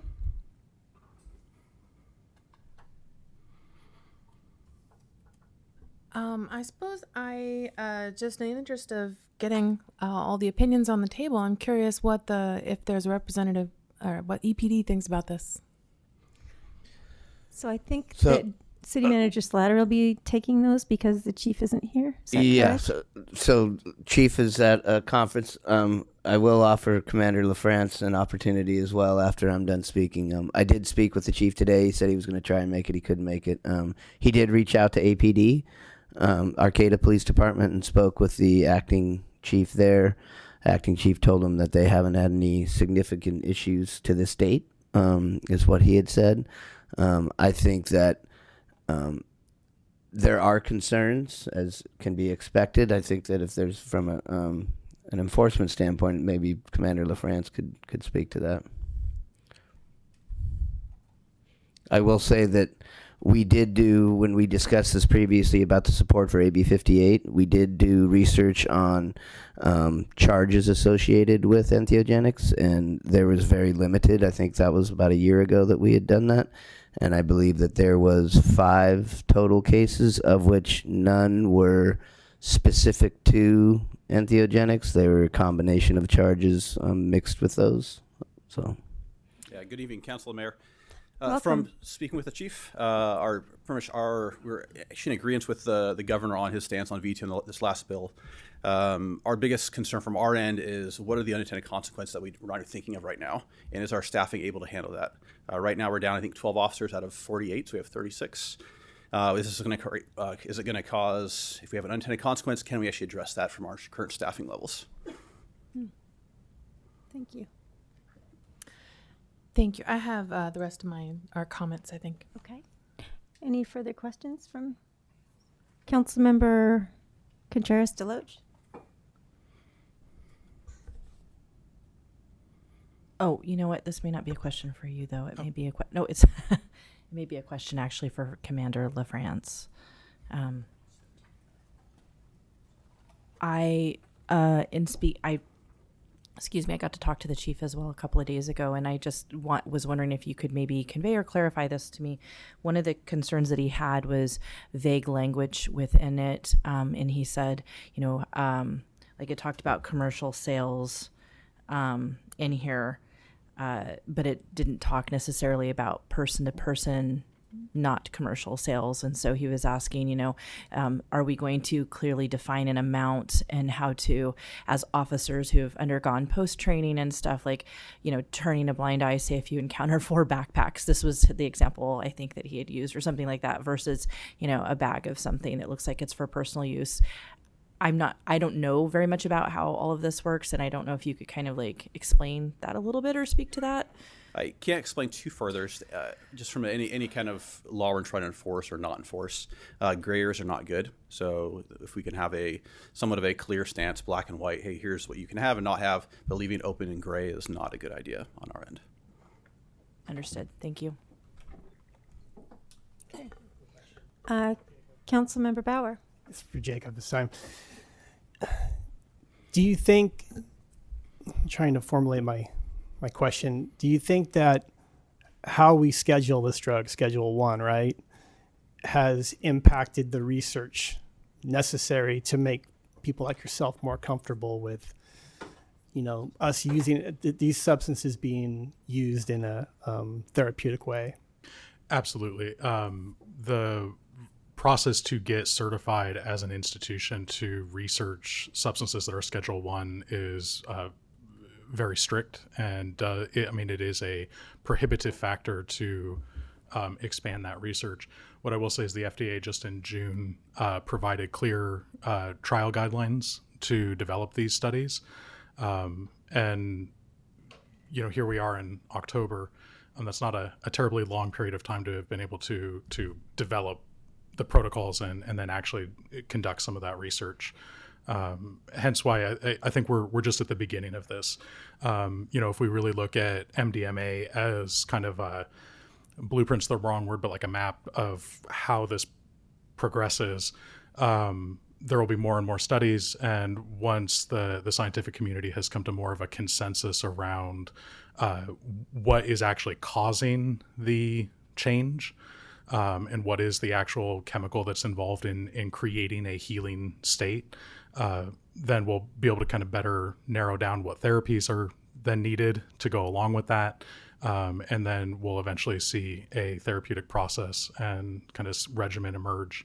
But at the moment, I think due to those restrictions and due to I think a lot of the popular culture in the last 100 years, right? I mean, some of these LSD was kind of developed in 1938. And so, this stuff has been around for a long time. Lots of cultures have used it for rituals way before that development. Due to the restrictions and due to, I think, not having the scientific capacity that we, do now, it's just been limited on actually discovering, again, a causal effect. Some of the research is concerning because it's more correlation based. And so we see that people who took this also have this effect, but we don't know if this effect is actually what caused this outcome. A kind of a common metaphor for that is the sale of ice cream is correlated with murder rates, but selling ice cream does not actually cause murder. It's actually the heat that causes more agitation, which increases murder rates. And so it's again, a concern on just narrowing down exactly what is creating a healing effect and what therapy it needs to be paired with. Thank you. Appreciate that. Yeah. Councilmember Fernandez. Okay. Well, this one's actually for Commander LaFrance, so I'm sorry to have you ping pong. Getting their steps in today. And so you had brought up that there's the avenue of a gray area, which makes law enforcement considerably uncomfortable. And so I'm curious then, what would be an amount that would be defined as commercial if you had to, well, as I'm asking you, if you had to come up with something tonight? So I would refer back to probably our drug task force agent for a specific amount. It's not really my area of expertise necessarily, but I would definitely go to our experts within our department. Thank you. Okay. Any further questions? I do have one question. You mentioned about therapy and the connected so what were you saying about that? You were saying that you can't take the medication and feel the benefits without the therapy. How could you explain that to me again? So there's a common misperception that psychotropic medication is similar to antibiotics, where you take the medication and then that provides the healing effect. Most, if not all, psychotropic medication is symptom management. And for actual change to occur, it requires therapy to take advantage of our neuroplasticity, which is how our brain can change and change connections. And so for a lot of medications, take SSRIs, for example, if you take the SSRI medication for depression for a year, but you don't seek therapy, when you stop that medication, there's a decent chance that you will have a reoccurrence of depression. But if you take that medication, reduce the symptoms of depression, and then participate in therapy, change your thought process, change some of your behaviors, kind of reframe your perception, over time you actually reconnect different parts of the brain and neural pathways that are used, which is the actual healing taking place. So in that situation, the medication is providing a open door for therapy to be more effective, but the medication alone does not necessarily cause the healing effect, if that makes sense. That does make sense. Okay. Thank you. Yeah. Okay. Anything further from council? Okay, seeing no one, we will open this item up for public comment. And I suspect there are a lot of people, so if you want to line up on one side of the room, that would be great, or both sides, however you want to do that. And come on up. Hi, welcome. Hello, Mayor and Eureka City Council. Thank you for your openness in discussing the resolution that would decriminalize entheogens for the city of Eureka. My name is Danielle. I'm the lead organizer of Decriminalize Nature Humboldt. And we hear the concerns, and we have a ton of supporters who will speak on some of those concerns, as well as sharing stories of personal healing, which will hopefully give you what you need, the confidence and the clarity and just the joy to decriminalize entheogens for Eureka. And so we are aware that you signed, you wrote a letter supporting SB 58. And this bill would have decriminalized entheogens for all of California. Newsom has vetoed this, and this is why it's so important now to have the local decriminalization. So this is very empowering for the community, and it's also a voice telling California that the people are ready and deserving to be protected to heal with these medicines if they feel fit to do so. So I have 37 more letters here for people who couldn't be here this evening. So that is a total of 741 letters that have been signed. And that was just over a month period of time. So this is really showing the enthusiasm of the community really wanting this decriminalization.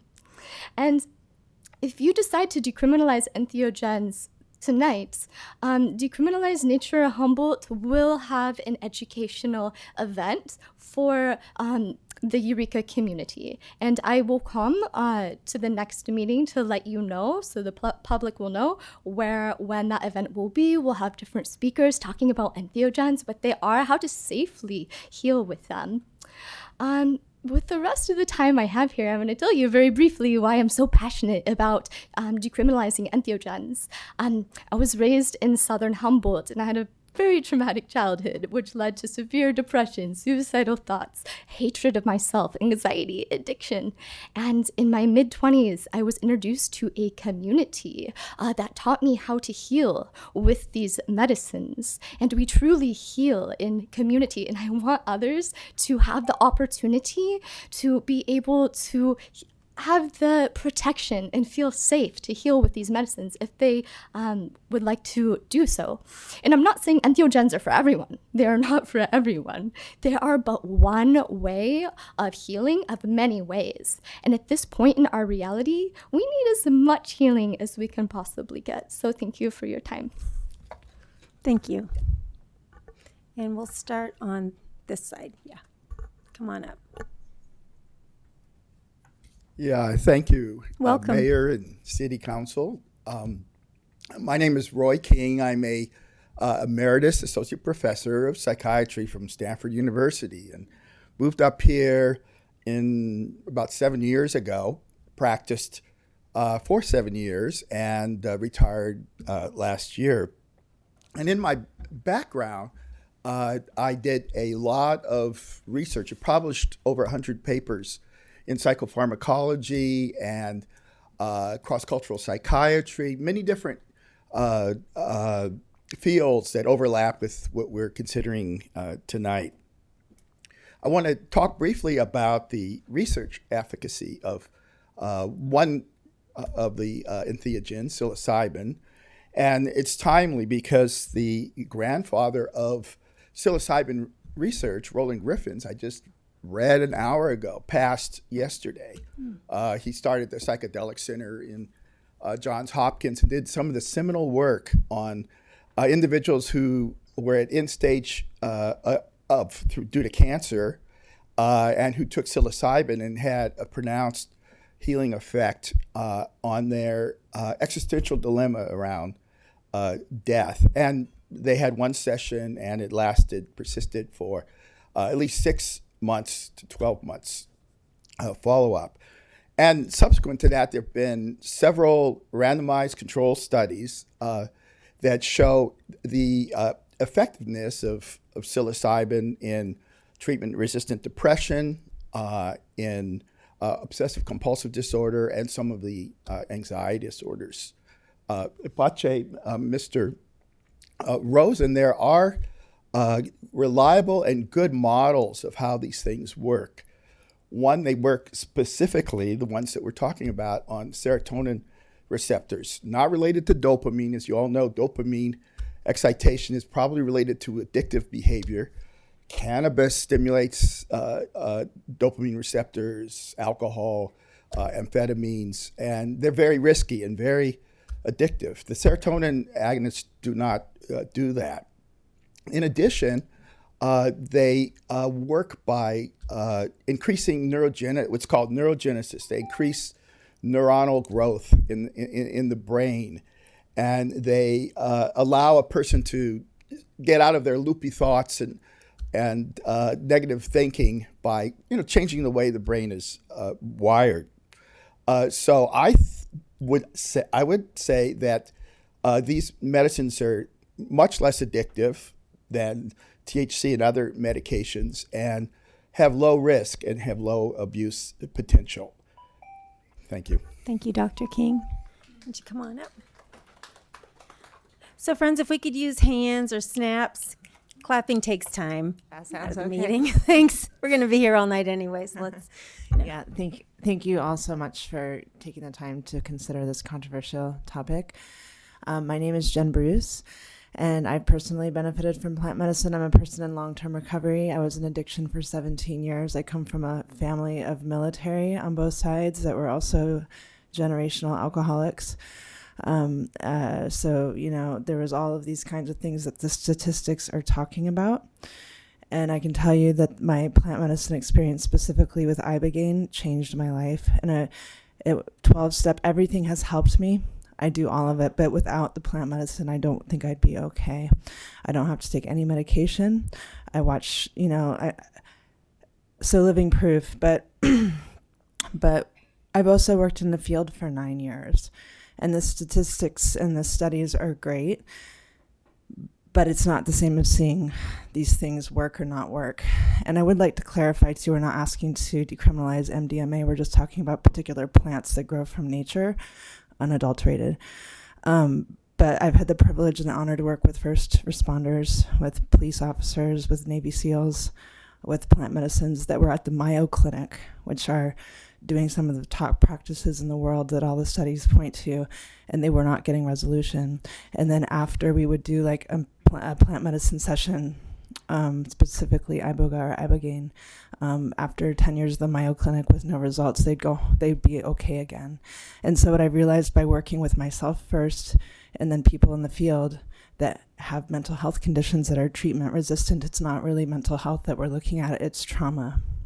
And we can refer to Dr. Gabor Mate, and he's the leading expert in the world on trauma, and he's also one of the biggest advocates for psychedelics because he's also seen what can happen, and so have I. And so when nothing else works, these kind of things work. And I will say too that I see a much greater outcome when we are in community, because we're not talking about selling here, it's gift, gather, share, and sacred ceremony and community. And I've worked in clinical settings, and I do not see the outcome I see with the ceremonies, because it's a community and people have been doing this since the beginning of time, and we need it to come back. Because really, like, I think for myself, as a former addict, alcoholic, it's not a medical condition. It's not a brain disease. It's a spiritual separation that was originally caused by trauma. And I feel like myself and the millions of other people that are struggling with that, but starting in our own community, have a right to access what they need for spiritual freedom. And this is something that may not ever come up in the research. But also when the research does come forward, it takes on an average of 20 years for that research to hit the doctor's office. And I think that that's way too long to wait, because the success rate with the treatments we have right now is about 8%, and it's fatal if you don't get the treatment that you need. So thank you so much. Thanks for being here, Jen. Hands. Thank you. Appreciate it. Hi. Hi, welcome. Thank you. Thanks for being here. And so my name is Rachel Ricks, and I work in Eureka. I've been an educator for 9 years, and I've also spent several years in service on the North Coast Substance Abuse Council as a board member, helping with the operations of Crossroads Treatment Center in Eureka. I own a home in Eureka, and I've raised my kids here, so this community is really important to me. And I'm here to encourage you to pass the resolution to decriminalize entheogens in our city. As an educator, I have witnessed firsthand how our high ACEs scores in our youth and in our community have long-lasting negative effects. For those that don't know, ACEs stands for Adverse Childhood Experiences, and it indicates the level of childhood trauma in a community and in a person. And Humboldt County has some of the highest in the state. We actually are off the charts in our ACEs scores, and that is not a good thing. So ACEs are linked to chronic health problems, mental illness, substance misuse in childhood, and the list goes on. And as an educator, it's been a focus in education to address these for the past several years, as I'm sure you've heard in your public health meetings and various speakers. And so as an educator, while I have seen amazing community and amazing parenting, I have also seen a very high level of addiction and trauma in my students and abuse. And I believe that passing this resolution will result in many positive benefits for our community, and among them, a possible overall reduction in our ACEs scores. The logic behind that is that the use of entheogens have shown tremendous benefits in treating addiction and other mental health disorders. Decriminalization can therefore open up therapeutic avenues to treatment and result in higher levels of overall well-being and overall healing. Entheogens are anti-addictive. They are among some of the safest substances being studied in the treatment of addiction and mental health disorders, and they can have very few side effects, especially when done under the guidance of a therapist or with proper education. It doesn't even need to necessarily be a therapist, but education. And when we have something that is criminalized, that is a barrier to educating people in its use. People are using these entheogens now. Criminalized or not, it is happening. People need healing. They want healing. This is a pathway forward where we can help our community do that healing. the trickle down effect that passing this resolution can have on our children and our children's children is huge. And so I'm urging you to pass the resolution to decriminalize entheogens. Thank you. Hello and welcome. Thank you very much. Good evening, Madam Mayor, ladies and You could gentlemen of lift the that council. up a little if that's uncomfortable. That's a little better. Thank That you. better? Yeah. There comes a point in time where we all have to look around and realize that the way we're doing things isn't working.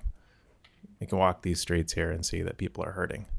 People are struggling because the avenues that we have aren't as successful as we want them to be.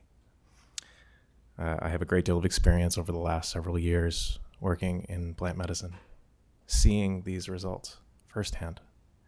People heal autoimmune disorders, depression, anxiety, PTSD, multiple sclerosis.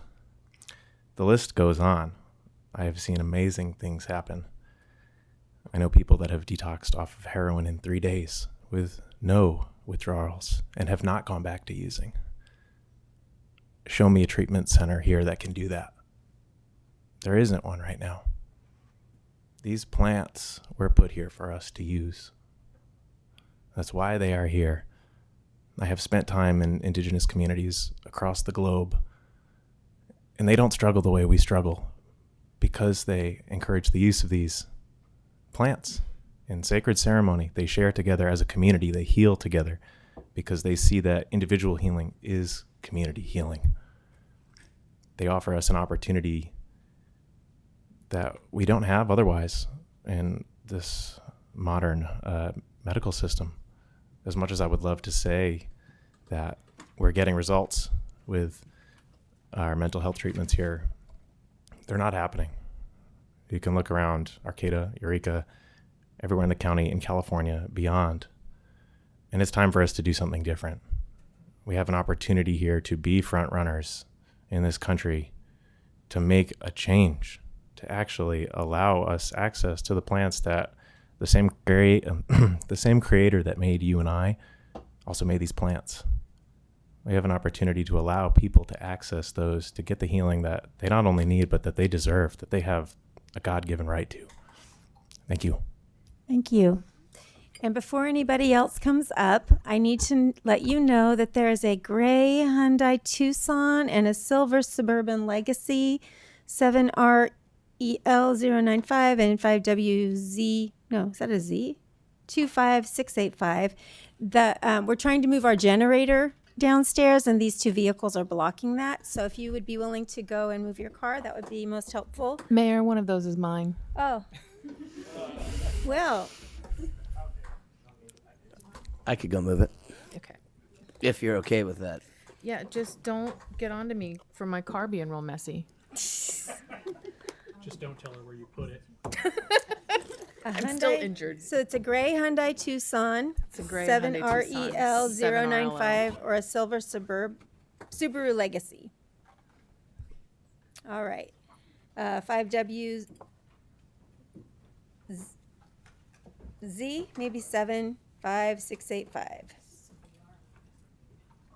All right. So carry on. Thank you. Yeah, pull that down so you can. Welcome. Thank you. Good evening. My name is Maria Barone, and I first want to express my gratitude to all that you all do for the city of Eureka. It is tremendous, and thank you. My purpose tonight is to ask for your support in the decriminalization of entheogenic plants and fungi included in the resolution. MDMA is not included. The city of Eureka is home to a disproportionate number of people with mental and emotional health issues, and many of these people have the added burden of substance abuse issues. The current options for care and healing under the regulated medical models, through potentially harmful pharmaceuticals, or by ignoring and marginalizing these people, are not addressing their right to be cared for with integrity and with humanistic care. Clearly, there needs to be alternative options for healing for the people in the city of Eureka. Natural entheogenic medicines can and are helping people to receive the healing they desperately want and need in order to live lives full of well-being, confidence, and hope for a better future for them and their loved ones. Entheogens are not beneficial for everyone, but they should be accessible to those who can and do receive benefit without the fear of being labeled a criminal. Decriminalization will allow people of all socioeconomic statuses to gift and be gifted, gather and grow their own natural medicine without the intent for profiting. This is backed by the resolution, as it states clearly there is no monetary exchange allowed. My personal experience with microdosing psilocybin has led to a significant decrease in my PTSD, anxiety, and depression caused by a traumatically abusive childhood. Using entheogens as medicine has greatly assisted me in my ability to live a fulfilling life. There is nothing in my heart and soul that indicates I am a criminal. Using entheogens as medicine is not criminal activity and should not take the time and resources of our already overworked law enforcement personnel, as mentioned by Commander LaFrance this evening. Community healing is as essential today as it has been with our ancestors for thousands of years. Not everyone has access to a doctor with whom they feel confident talking about their depression, anxiety, PTSD, substance abuse, and other mental emotional challenges.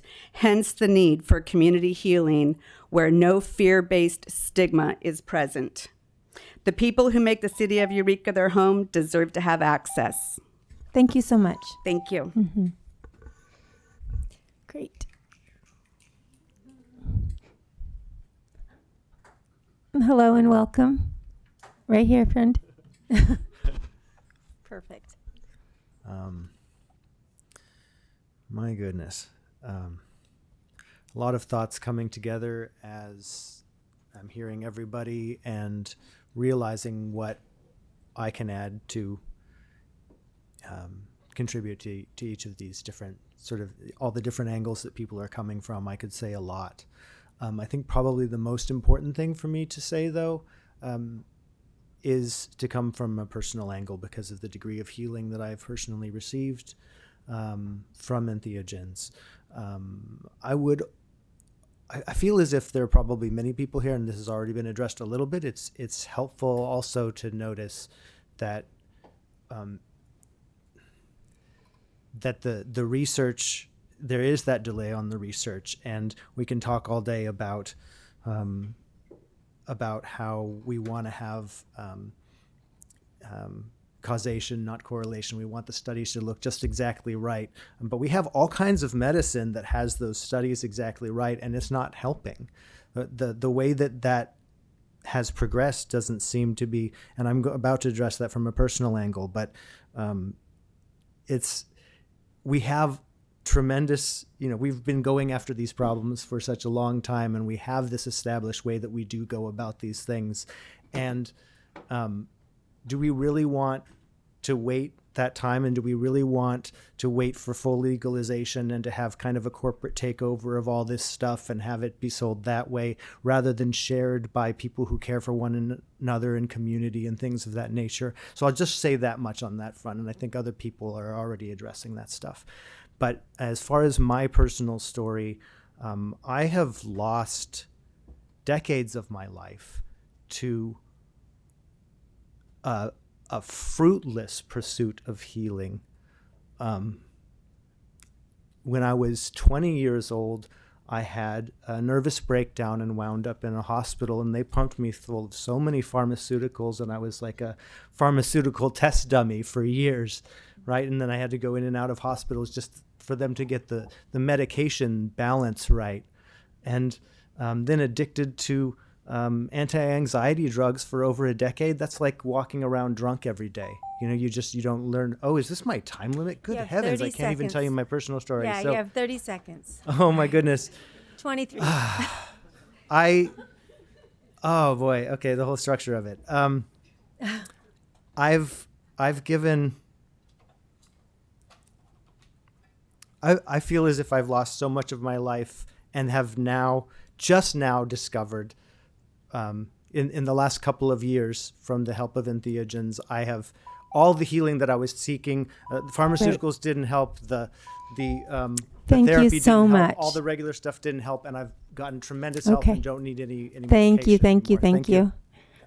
Appreciate you being up there. Hello and welcome. Hello. Thank you, City Council, and thank you, Mayor, for your time. My name is Jason Wheeler. I'm an educator here in Eureka for the last 25 years. I was adopted into a Navajo family in my early 20s that uses plant medicines in healing. And these same plant medicines have also been instrumental in helping me to recover from alcoholism. My son also suffers from a severe anxiety disorder, and these plant medicines have helped him to reintegrate into the school system. I'm here in support of decriminalizing these plant medicines. They have a long history as being healing and helpful for many people around the world, and thank you for your time. Thank you. Thanks for being here. Let's see. Welcome. Thank you. Hi. Hi. My name is John Friedman. Hi. I'm a relatively new community member to Humboldt and Eureka. I moved here like a year and a half ago.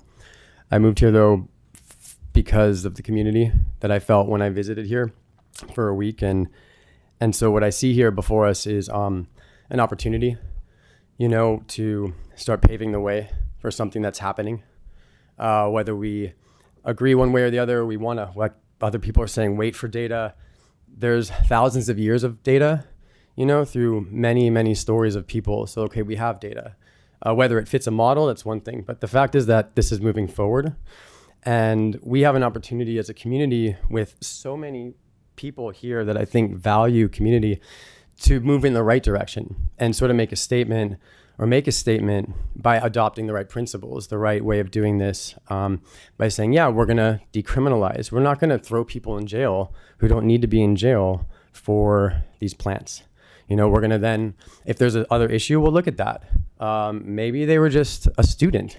We're going to get rid of somebody's scholarship just because they're finding that psilocybin helps them focus and maybe they use it as an alternative to Adderall. I don't find that to be fair. So to me, community is about us coming together and solving these issues together.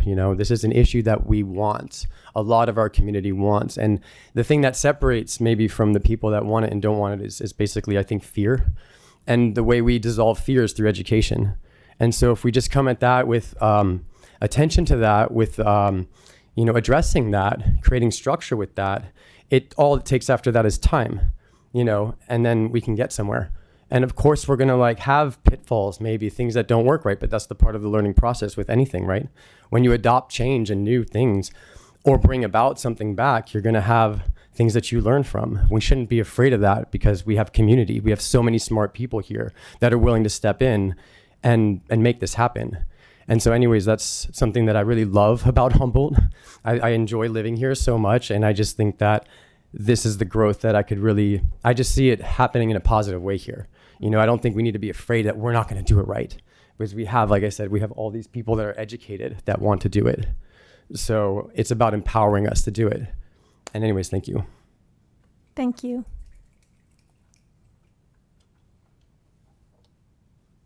Hi, thank you for your time. My name is Larkin. I wasn't going to speak, and then I was like, I need to speak, so I'm going to read. I'd like to speak directly to 2 points that were made earlier and then make a few of my own. There was an objection about the messaging. The messaging can be written to be neutral. And I think that's really important.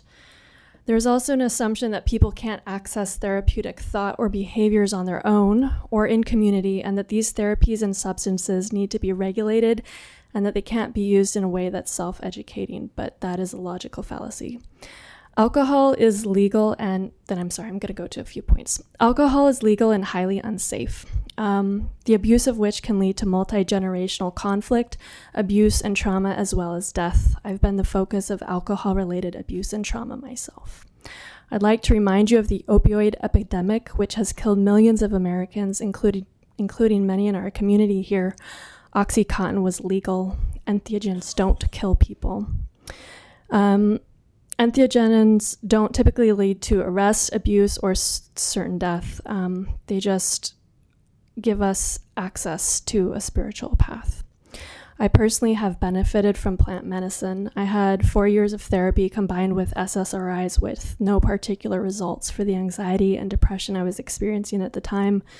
Today, the crippling anxiety and depression that I experience is gone, except for right now I'm anxious. And part of the shift began with plant medicine as the catalyst. I have now and recognize that I'm on a spiritual path, which I was unaware of and incredibly divorced from prior to my use of plant medicine. I thank God for it in a very real way. And I'd hope that the deep love and peace that I'm able to feel now could be felt by others. I think we all deserve access to that. On another note, these medicines are not things that I need or use on a regular basis. I don't have a pharmacy to go to, and I don't need to fill a script all the time. I'm good on my own now, whereas I was not before. That's pretty much it. Thank you. Thank you.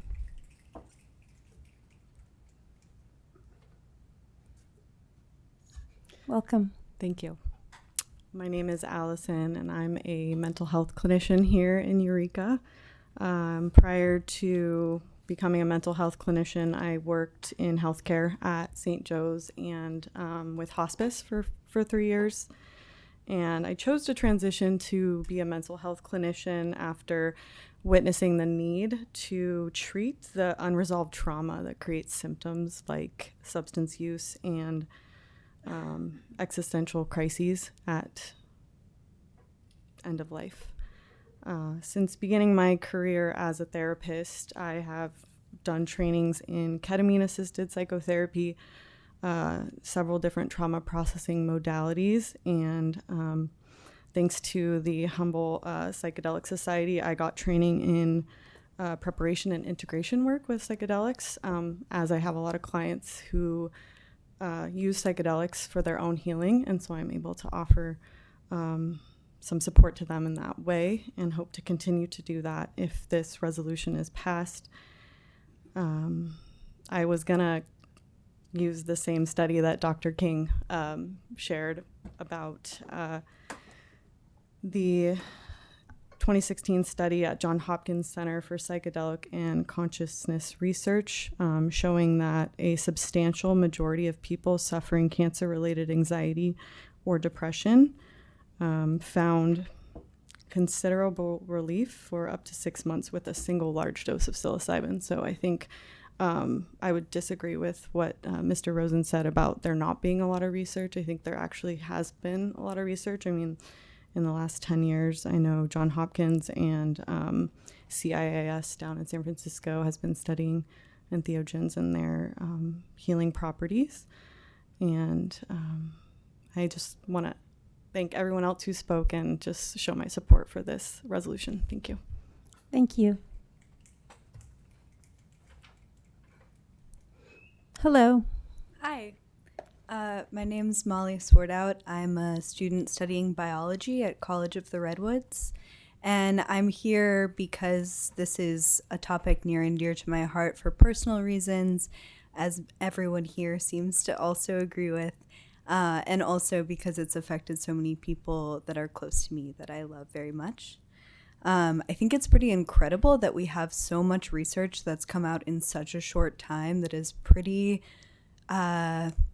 inarguable. I mean, there's very little research that has come out that shows any harm because of entheogens, and the fact that we've only been studying it for such a short time and had so much come out is pretty incredible.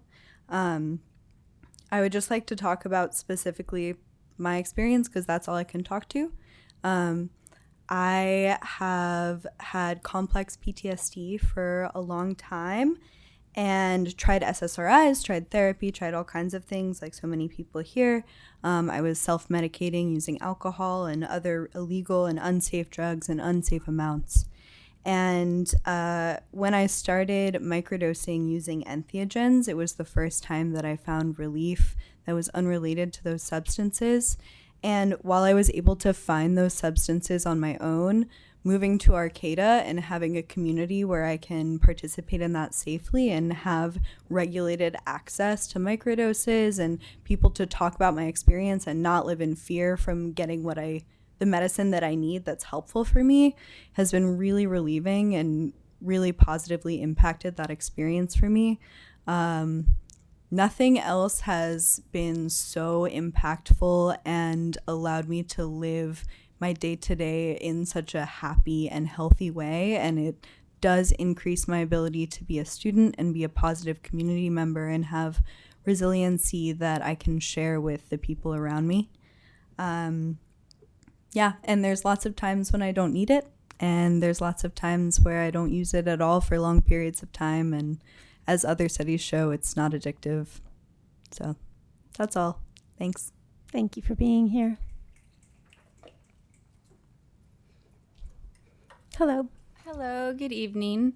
My name's Brianne Hutchinson, and I'm a local mental health therapist here in Humboldt County. I'm co-founder of Agate Moon Ecotherapy Collective, which is a mental health agency.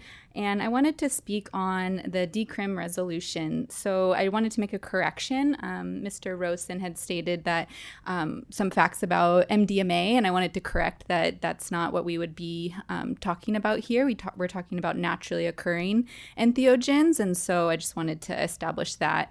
The other thing I wanted to say is that the decrim movement isn't talking about creating therapeutic protocols. It's talking about reducing risk of people associating with these substances. And that's a really important distinguisher to mark. As healing as these substances are, it's different than, let's say, the larger therapeutic protocols that are being researched by Johns Hopkins and other institutions. And so by decriminalizing, we're actually increasing access to research. And I want to speak on behalf of that. I am a researcher, so my master's was in science, and I'm a qualitative researcher, and my study up in Portland at Lewis and Clark was on psilocybin experiences, microdosing psilocybin experiences. And one thing that it's important to note around research is that every researcher, whether they're an undergrad, they're a graduate, or PhD student, if they're going to study people, they have to go through what's called an internal review board process, a proposal process. And so when something is criminalized, it's then marked as a risk to the participants. And so in a research standpoint, it makes it really difficult to do any kind of quantitative research specifically around these substances. But from qualitative, there's a little bit of a window because with qualitative, people have the freedom of speech and they can talk about their experiences. And so qualitative is bottom-up research, whereas quantitative is top-down. And so by decriminalizing in our community, we can open access for research, which I would love. I'm here. I have the degree. I have the education. I have the supports as a therapist. I've been trained in ketamine-assisted therapy. I'm in network. I'm the one of the head leaders of Humboldt Psychedelic Society along with Cameron, and we have many volunteers behind us. And so, I just wanted to say that this would be a movement to help us as organizations come together and coalesce. I think that by coming together and creating, let's say, peer-to-peer support, therapists can help train and educate what peer-to-peer counseling support would look like, which then would offset the cost of needing therapists to be doing all this work. Essentially, a psilocybin journey is 8 hours, so the overhead cost of the therapeutic model is exponential, and I think it's down the line. This is more decriminalizing so we can open up conversations about safety in our community and educate that way. Thank you. Thanks for being here.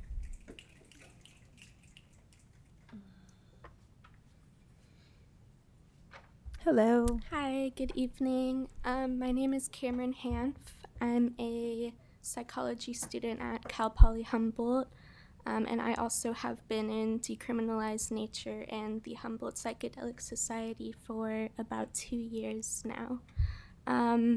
I don't feel the need to give my personal testimony since there have been so many, but I did want to address a couple points that were made earlier. The first one being it was brought up that these medicines, specifically MDMA was brought up, tend to have better effects in a psychotherapy setting. And I just wanted to add that through the Humboldt Psychedelic Society, we will be here for people who want to get support, talk through their experiences, hosting peer support circles. And we know that above any technique used in psychotherapy, the research is coming out showing that above all, over any specific technique like CBT, that sort of thing, the main factor that leads to successful outcomes in therapy is the relationship between the therapist and the client and personal attributes of the therapist. So through the Humboldt Psychedelic Society, we have Brianne here, who is a licensed mental health practitioner. But even without Brianne, we have people who have these qualities that make a good therapist, that are able to sit down with people and talk through these experiences, explore them so that they actually become integrated into their life. I also wanted to address something about the language of our resolution. I am under the impression that there's been a lot of support from county officials on this resolution, and I'm afraid that we're getting caught up on a sort of liability in terms of making it look like we are encouraging people to use these substances. But I just wanted to say that in terms of all the research on there, speaking about specific applications, I was asked to add those to the resolution, but we can definitely take those out if need be to make it seem less that we are encouraging these for specific applications and make it sound more neutral. Yes, thank you for all you do. Thanks for being here. Appreciate your comments. Hello. Hi, I'm Laura. I first want to start out with, other people have said this, but MDMA, though I do believe it is, with the research, helpful in situations of mental health, is an inappropriate comparison with this regard as we were talking about plant medicine. MDMA therapy is very long, specifically MDMA. Other synthetic like ketamine, which I have personal experience with, is not as long therapy sessions needed, and check-ins are also available and just talking in terms of neuroplasticity.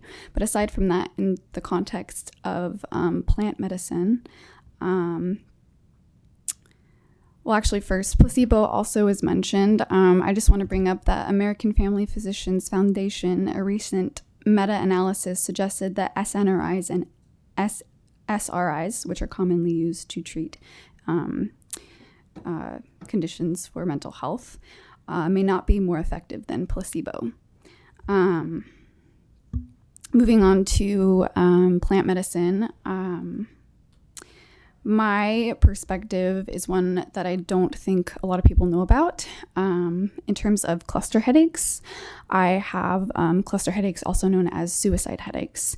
It is documented as one of the most excruciating pain conditions a human can experience, and the treatment for it is terrible. There's really only select medications that are serotonin, which is what something like psilocybin works on, and they feel awful. There has been studies from patients coming forward, as well as the first controlled investigation of psilocybin in cluster headaches found that psychedelics had a moderate effect size and appeared safe. This is an option that, with decriminalizing fungi, plant medicine is a further step forward in research that is needed, especially for conditions such as cluster headaches that are, again, categorized as one of the most painful conditions a human can experience. And many people with chronic pain, many people with medical conditions experience mental health issues on top of that. And we fall short and fall through the cracks. Thank you. Thank you for being here. Hi, come on up. Welcome. Thank you. You're Good welcome. evening. Thank you for having me. I'm an addictions counselor, a certified life coach, parent educator, and I'm here to support this. We have such a stigma, reluctancy for plant medicine. Most of the medicines that we manufacture started off as a plant medicine, then we found a synthetic way to make this. For me, I have a really hard time with watching pharmaceutical companies make all kinds of money at our demise for something that we can have ourselves. And we have done that as a culture for centuries. And now we're bickering over if this is okay to have. Yeah, the research, there's some research without a doubt. There's quite a bit of research. There needs to be more. And as long as this stays Schedule 1, a very limited crowd is going to do that research. The DSM is written by pharmaceutical companies paying psychiatrists and paying. It is absolutely absurd the way we're arguing over a plant medicine. Again, I'm here to support this. I won't go into my story. I won't go into any of that. I just really want you to know that this is coming. Education is being provided all over the world. It's $10,000 to become a sitter for this right now. MDMA, we're avoiding that right now, but it's probably going to be legal next year in a therapeutic setting. It's a prediction, sure, but I really see the evidence that's coming. So for us to hold back and hesitate to move forward, it's just like what we did with weed in Colorado. It's going to be somebody else. We're going to be unprepared, and we're going to struggle through this. We might as well get started now and help the community. I work in addiction every day, and I've seen plenty of people change their lives from microdosing. Again, I just cannot believe that we're bickering over plant medicine. Thank you all. Thanks for being here. Can I get some water, please? Good evening. Hello. Hello. My name's Chelsea, and right now I am visioning a lot. With me and my community, I've been here in Humboldt County for 7 years, and I'm a community member here. What we're visioning is a psychedelic non-for-profit, one that uses the sacrament psilocybin, and we're wanting to vision community and ceremony. And why this structure is so important, the structure of the church and entheogenic church, is because it continues to bring the sacredness to the medicine, which is what the whole decriminalization movement is about. We've got Big Pharma over here, and they're trying to, profit off of synthetic psilocybin. There's Johns Hopkins in the therapeutic setting. But then there's also this church way over here. And that really brings our community together, and it brings the sacredness to the medicine. So in our visioning, we have psychedelic vision meetings, and I have chaplains come from hospice. I have nurses come that are working in palliative care. And what I'm really hearing from them is that we need ceremony, and it needs to be done in community, and it needs to be done responsibly. And so that's the goal of our psychedelic non-for-profit, is to screen everybody that comes in. It's to make sure that we are screening for schizophrenia, we are screening for mental health challenges where something might come up during ceremony. Proper preparation, properly preparing the body for ceremony. During ceremony, making sure people are really held in these ceremonial experiences with people that are very experienced, and they don't need to have pay tens and thousands of dollars to be, or have a white coat to be able to support somebody during a ceremony, but it is from their experience in community and healing, which is really important. And then have proper integration afterwards. And integration is taking what you learned in ceremony and applying it to your day-to-day life. And then also having proper therapy supported. So I wanted to just share with you what is being visioned here in Humboldt County. And thank you so much for listening, and thank you for your time. Thank you. This side. Good evening. Hey, thank you. First off, thank you for being here tonight and considering this resolution. My name is David, and I studied biochemistry locally here at Humboldt State University. And I'm here to tell you that there is actual scientific evidence that these psychoactive plants and fungi have compounds that are medicinal to us. There's many different ailments that these compounds can and will help if we have the ability to have access to them safely.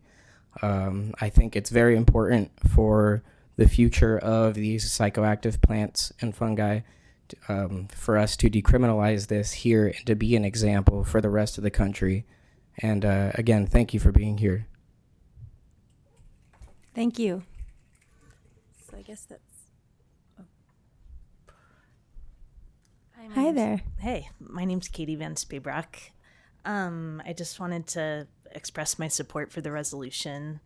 And I was thinking, there's just a lot of talk about, is it healing or not? Or is it, what did the studies say or what do they not say? I just want to say that even if these substances were just fun, I mean, I've had some of the most important experiences of my life with this naturally occurring substances, but even if they were just for enjoyment, I'm just against criminalizing them in general. It just seems unnecessary and like a waste of resources. But they're more than fun, but even if they just were, I'm still against criminalizing them. Thank you. Thank you, Katie. Do you want to come on up?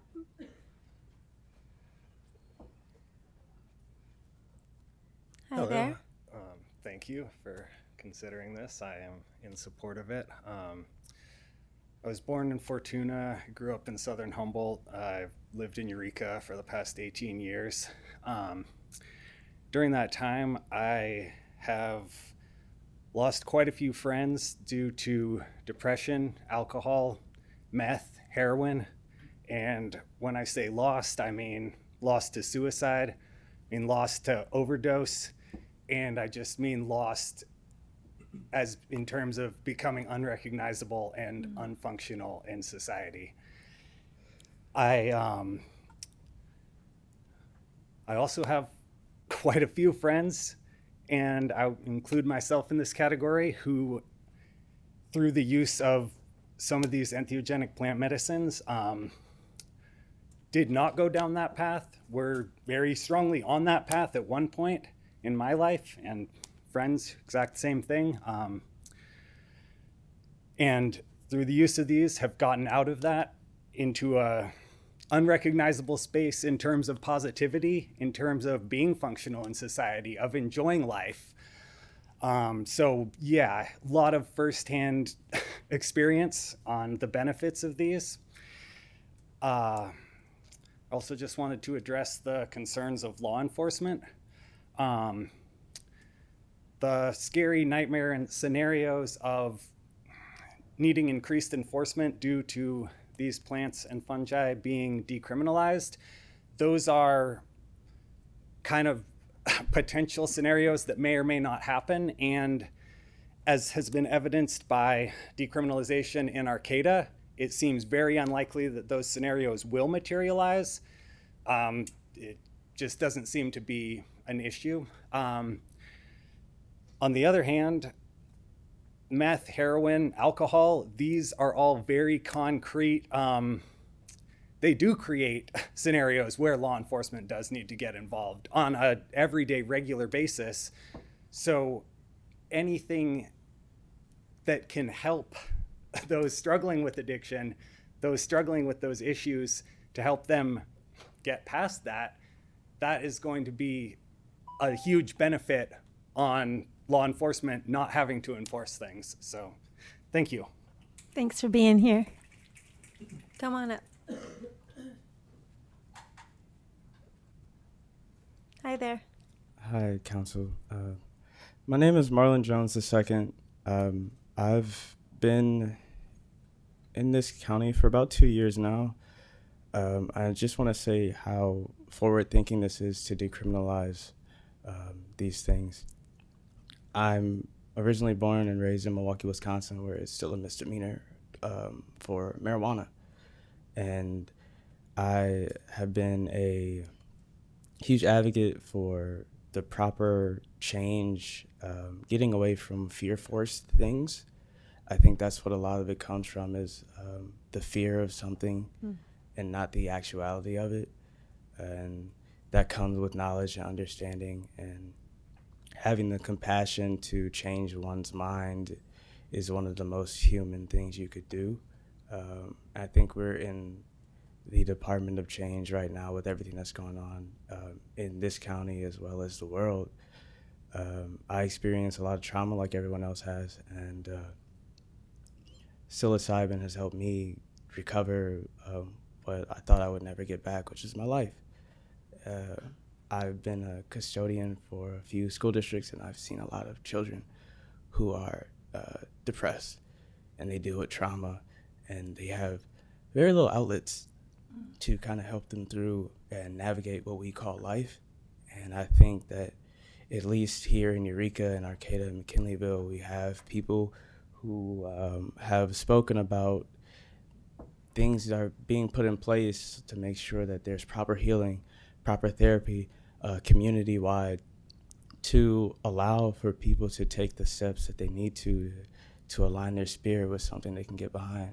I know a lot of kids back home that they don't want to hurt, but they're hurting, and they're hurting themselves. And big pharma's not the way. To be honest with you, it's not addicting. So I feel like that's a end all be all. It's nice to not have to wean yourself off of something.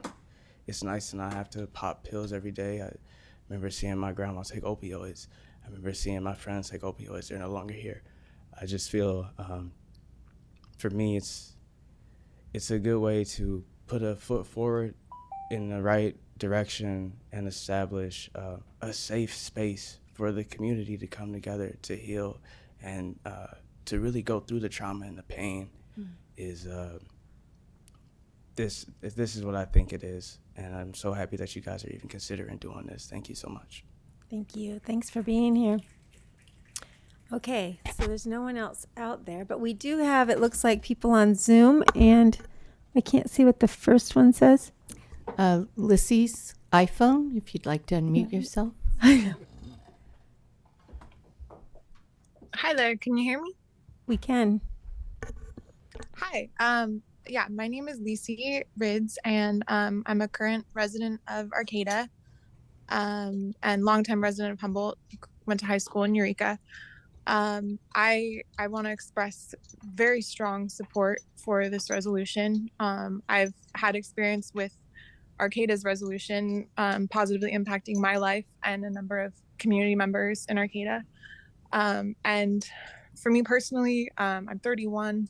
I started having a relationship with plant medicine around age 20. I have an ACEs score of around 6, which is very high. I grew up around an alcoholic. I grew up around someone with bulimia. I grew up with a lot of childhood trauma and should not be at the place that I am given those experiences if it weren't for plant medicine being in my life for the past decade. I've had a profound capacity for empathy, profound capacity for changing my relationship with my mother, changing my relationship with family in general, with intimate relationships. It's been the most helpful thing in my life to have had this relationship with this medicine. And so I just really hope that that, like everyone has said, that that we don't act out of a fear of this medicine, that it's been used in many different cultures for longer than any of us have been around. And yeah, I just really am hopeful that we can start to heal our community wounds and childhood wounds together. So thank you for your time. Thank you, Lissy. And is it Carrie or Corey? I can't see that far. Carrie Griffin. Carrie, thank you. Yeah, it's Carrie Griffin. Thank you, guys. My name is Dr. Griffin, and I'm a family medicine and addiction medicine specialist. I'm a somatic psychotherapist, and I'm the founder and owner of the Center for New Growth. We're a ketamine-assisted and psychedelic medicine supportive practice with offices in both Eureka and Arcata. I'd just like to endorse this from a medical perspective. And also, I just want to name how wonderful it's been to hear such clear, cohesive support coming from both the empirical and anecdotal realm from so many citizens, as well as so many psychotherapists and fellow clinicians citing some of the concerns about evidence. So I won't repeat those, but I will make one kind of granular note, which is there have been 3 studies. I lecture about psychedelic medicine in lots of different places, from 2011, 2018, and one in 2022, looking precisely for the things that decriminalization measures are looking for. Is this going to lead to greater rates of hallucinogen persistent disorder, greater rates of substance abuse? And I'd be happy to share this data with anybody who's interested, but unequivocally, over and over, the answer is no. In particular, when patients are screened, which could come in the form of community education, which several of the local organizations like Decriminalize Nature and the Humboldt Psychedelic Medical Society have offered to do. So I would just like to endorse, as a medical professional in this community, this bill being passed. And one final note would be, from the realm of harm reduction, patients are already using these medicines, and they are nervous about sharing that with their prescribers and their clinicians. And I think this could hopefully soften some of the barriers and encourage more relational safety and trust if this were to be passed. Thank you. Thanks, Carrie. Our next speaker is Randy Litton. Thank you. Hi, guys. Can you hear me? Hi, we can. Welcome. Thank you so much. I just got back into town a few minutes ago, but I am so happy that I'm catching this. My name is Randy Litton. I have spoken many times in front of your council. I have been an ER nurse at St. Joe's for 13 years. I was the ER charge nurse for about 8 or 9 of those.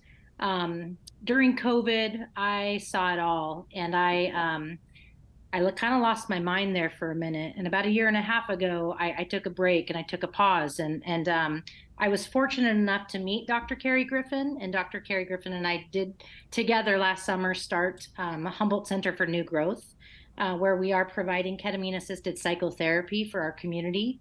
I was also very fortunate to have that experience for myself. Being a part of this community it's why I stayed. I went to Humboldt State 13 years ago, and this community is now so much a part of me, and I've given so much of my heart to it as an emergency room nurse. And what I've witnessed over the past years is the rise in psychosis that we're seeing, and behavioral health. And this is the first time in my entire career of 13 years of nursing in Humboldt County that I've actually felt like we're doing something good for our community. What we've done on a ketamine-assisted level for our community over the past 1.5 years is incredible. Just to put it into words, there are clients that we see now that were on psych holds in my ER for so long, so many psych holds over and over and over.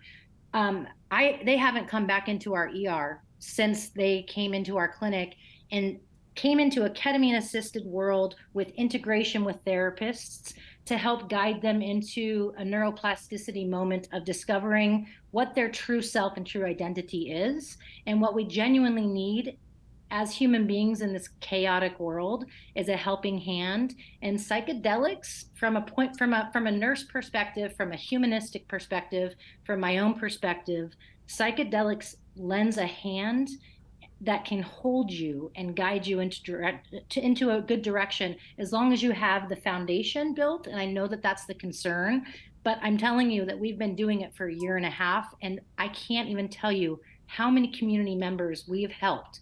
And it's the reason that I'm still here, because I love this community, and I have never in my entire career felt like I am doing so much good for this community until we discovered how well psychedelics can help human beings. And that's all I have to say. And I'm so grateful that you guys are talking about this, because it's a true passion of mine. I finally feel alive again, like we're doing something good for our community. So thank you so much for hearing me out. Thank you, Randy. And next we have Decriminalize nature. Hello, everyone. Thank you. My name is Dr. Larry Norris. I am a co-founder of Decriminalize Nature. I just want to say thank you to the Eureka City Council and the mayor for putting this together. Thank you, Councilmember Hernandez, for supporting this issue as well. I really appreciate it. I just want to let you know, kind of give you a little bit of a history of what's going on nationally. As you probably know, 4.5 years ago was when Oakland passed this resolution, starting a movement that went nationwide. In that amount of time, there have been no increases in reports of arrests related to entheogens or any public emergencies related to entheogens. Since then, about 25 different cities across the U.S. have passed.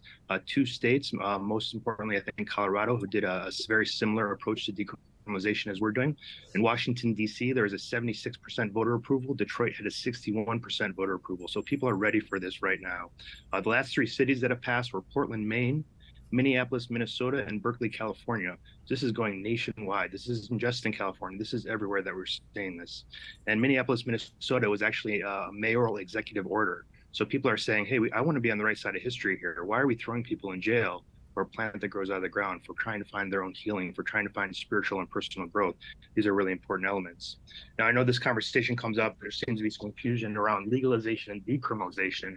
Decriminalization, just saying, let's stop calling people criminals. Let's stop throwing people in jail. This isn't a legalization framework where we need to come up with regulatory models. Let's do this in community. It's been done for thousands of years. Obviously, the big conversation right now and what Eureka really has the opportunity to do here as a leader is around Governor Newsom vetoing the bill SB 58. But what people aren't talking about is that went through 10 different steps of legislators. So many legislators agreed that this was an important issue that it made it all the way to the governor's desk. Whether or not the governor signed it is besides the issue. The fact that it made it that far is really impressive. And now is a chance for Eureka to say, hey, you know what? The Governor Newsom approach, which is saying this is going to cost potentially $3,000, $5,000, $10,000 for an experience, that's not going to work for our community. And I think what's really important for Eureka, and now which will help other cities across the entire state of California, is to say, we need to do this in community. We need to do this where it's accessible. We need to do this in a way where people can afford it. Right now in Oregon, we're looking at $3,500 at the low end for experiences. In Australia, for a therapeutic modality, you're looking at $16,000 US. This is what happens when you put in a regulatory framework, when pharmaceutical companies get involved. We really want to keep this in communities. It's been there for many, many years. This is not about pay to play for healing. This is not about pay to play for spirituality. This is not about trickle down consciousness. This is about having our own access, having our unalienable right to our own relationship with nature. And thank you very much, Eureka and Decrim Nature Humboldt team, for putting this together. I really look forward to your vote today, and I support this issue. Thank you. Thank you. Thank you for being here. Mr. Gomez. Hi, Mayor. Hi, Council. How are you all? Good.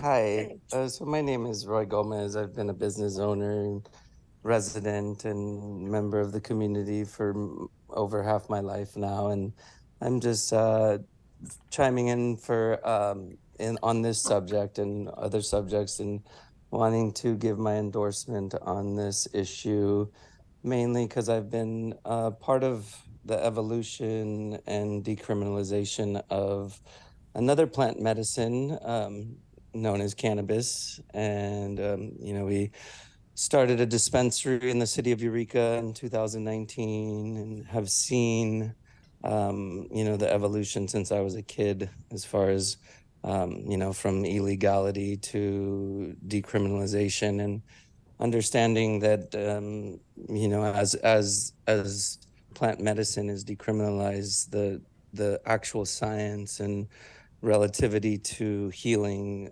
becomes more apparent, and understanding that all mammals have an endocannabinoid system, and we all actually can benefit from cannabis use in I am 100% in agreement that that psilocybins and other plant medicines can also provide us with medicine that big pharma cannot. And we definitely have a better understanding now that it's been decriminalized of the different cannabinoids.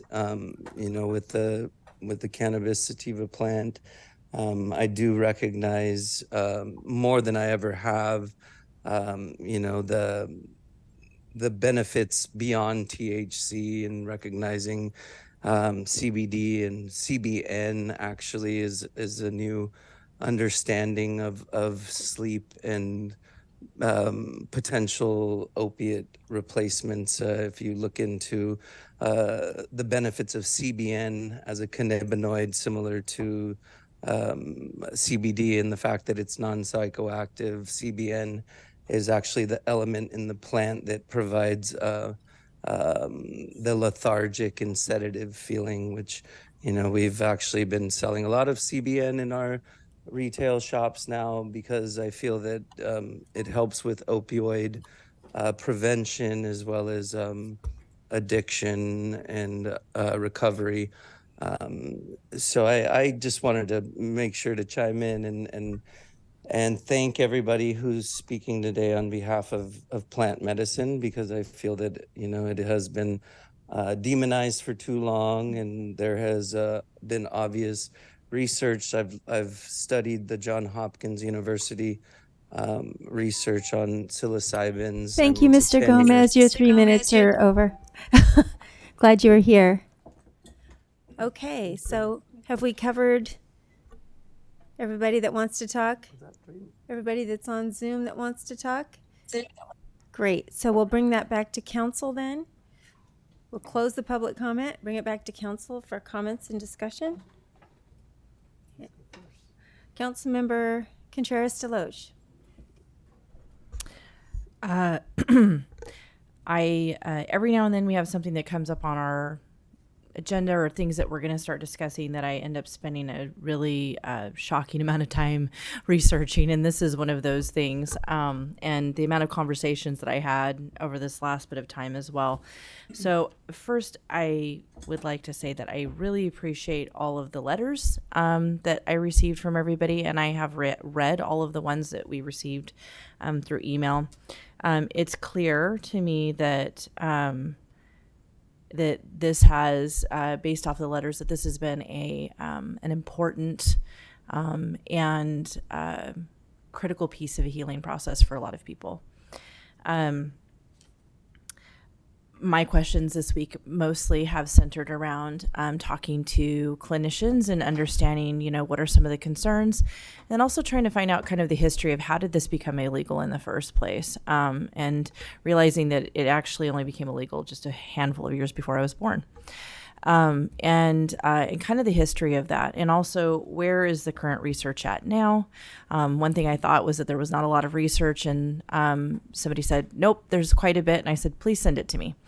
So they sent me a lot of stuff. So then I've been reading all of this week, but I've also been talking with law enforcement too. And I think one of the things too that they spoke to is, and I'm going to say one of my concerns is that there some of the language in the resolution as it stands, I would not be comfortable with, and would like some of it altered if we're going to pass it. So I will say that, and I can be more detailed on that later.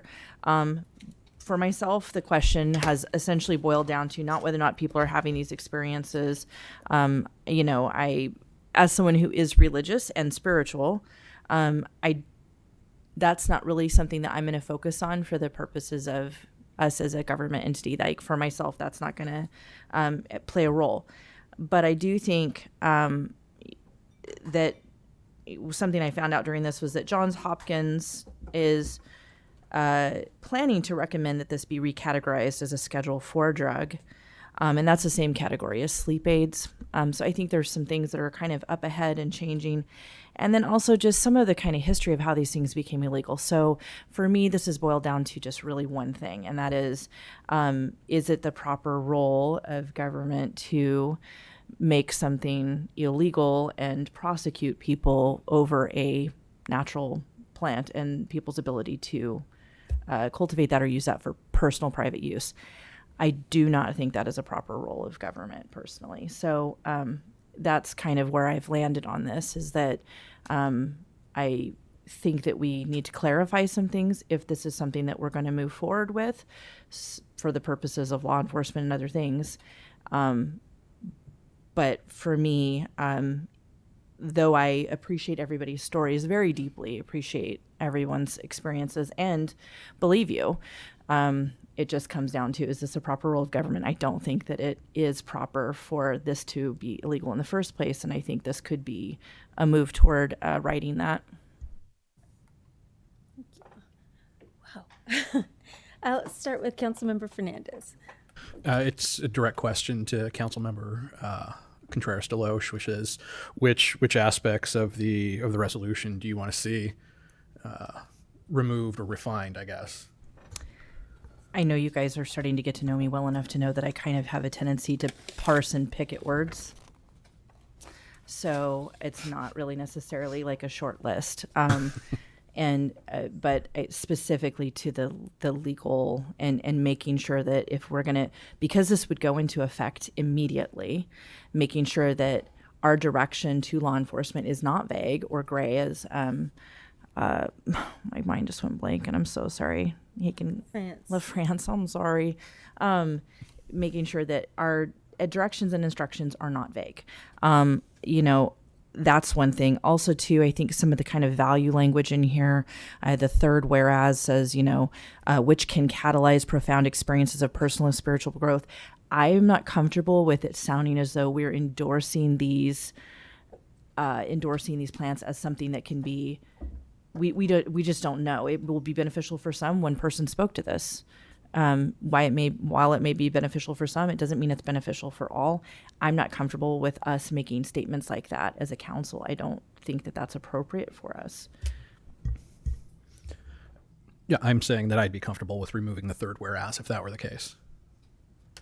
When it comes to the speed at which this may or may not be adopted, I guess I'd have to ask staff, would this then make it so that it's that natural entheogenics would be deprioritized tomorrow?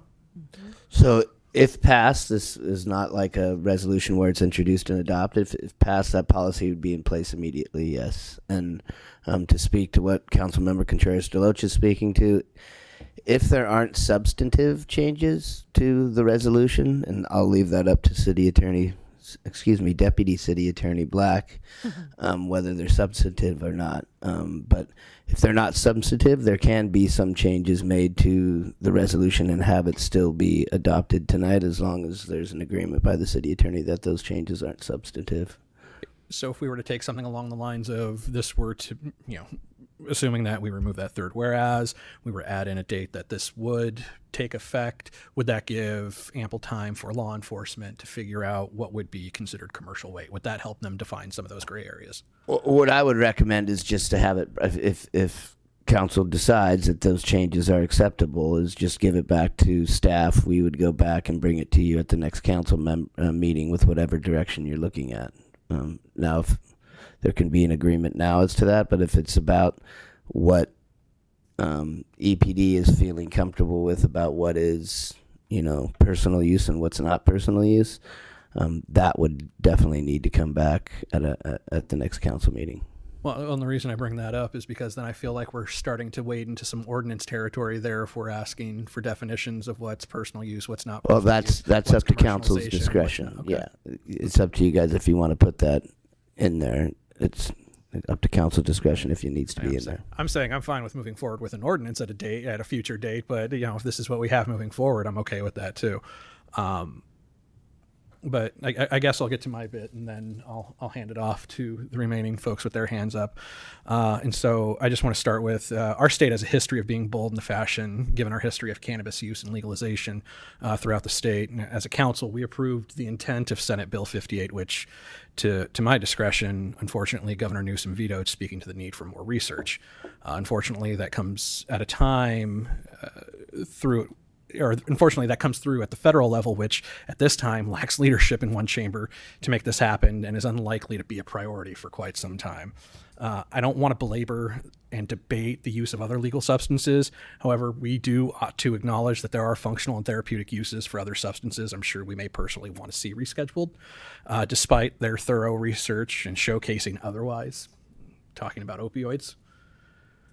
This resolution doesn't legalize these natural entheogenic substances, which is well outside our purview, but from my perspective, lowers a barrier for those that utilize these natural entheogens and would make it that local law enforcement prioritize and focus on other salient issues within our community. As it's been reported by Arcata to our law enforcement, there are no significant issues as a result of a similar resolution. That's anecdotal, but it doesn't carry any less weight as it comes from experienced law enforcement leaders. And I understand that the issue with anecdotal evidence, both from what we hear from law enforcement and what we're hearing from the proponents tonight, is that lack of scientific guidelines around those. But it remains that these natural substances have been available and in use for generations and in our community. I see this as an opportunity to promote this as destigmatizing of its use for healing purposes. And I also see it in the sense that we have community support. It would also seem that we have folks willing to collaborate on community education.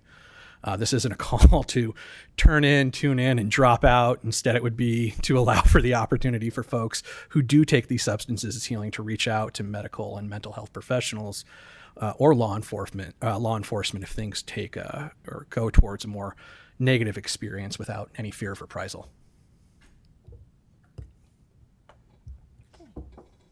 Councilmember Moulton.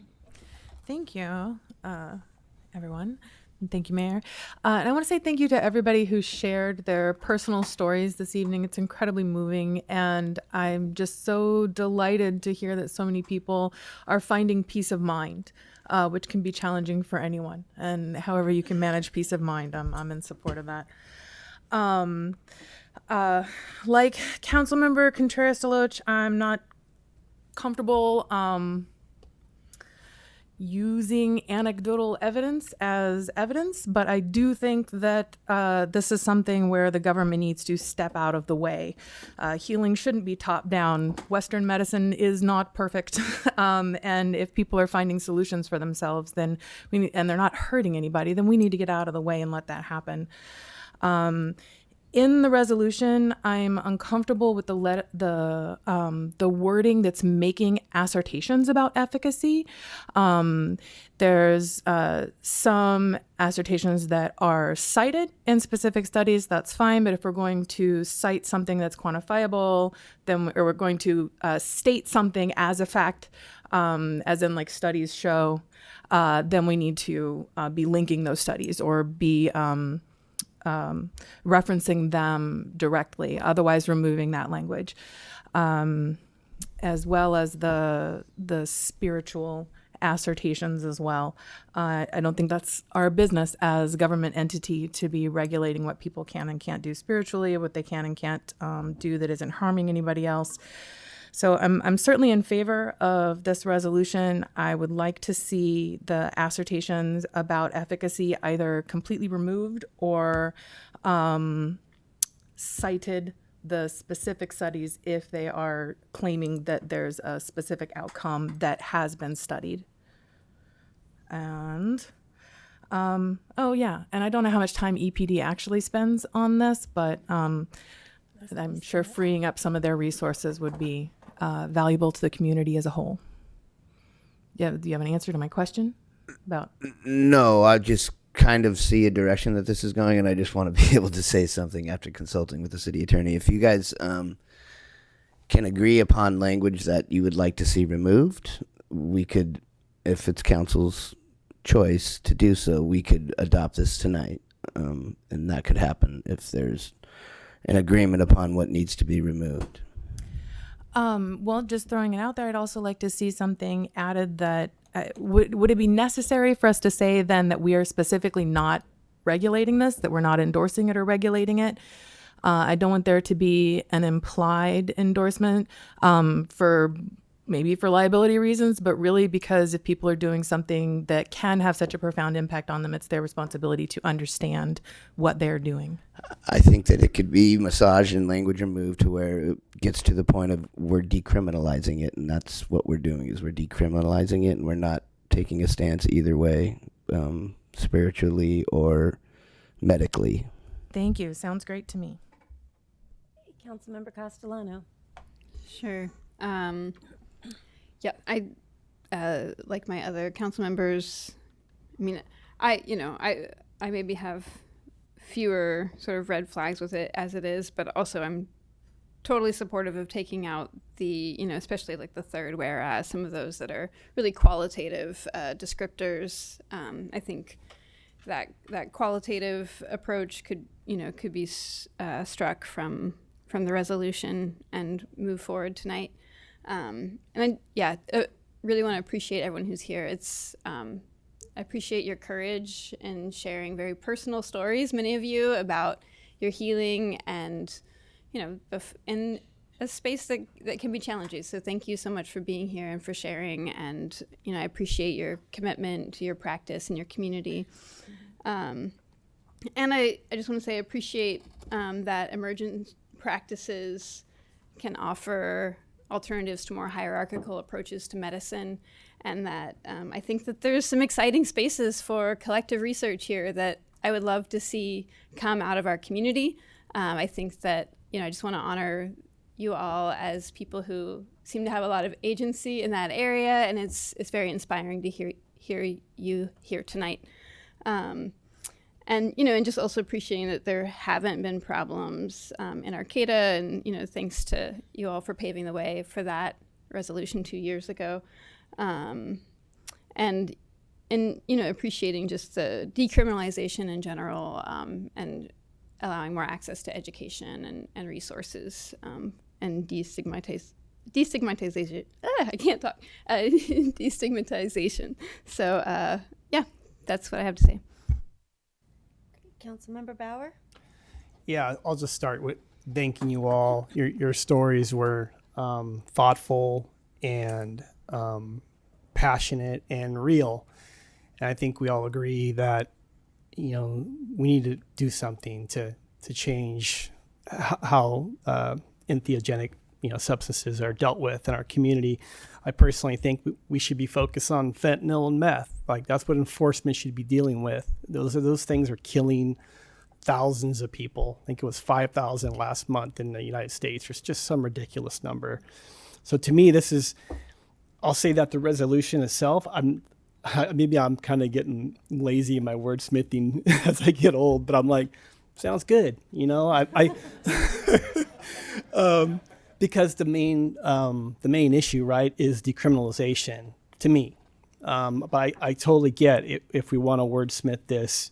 I don't think, whereas number 3, you need to remove the whole thing, because there is scientific and clinical studies that show it has a positive effect. So maybe the personal spiritual growth can come out, and we can go through this. But I want us all just to think about, what is the goal? And the goal is to decriminalize.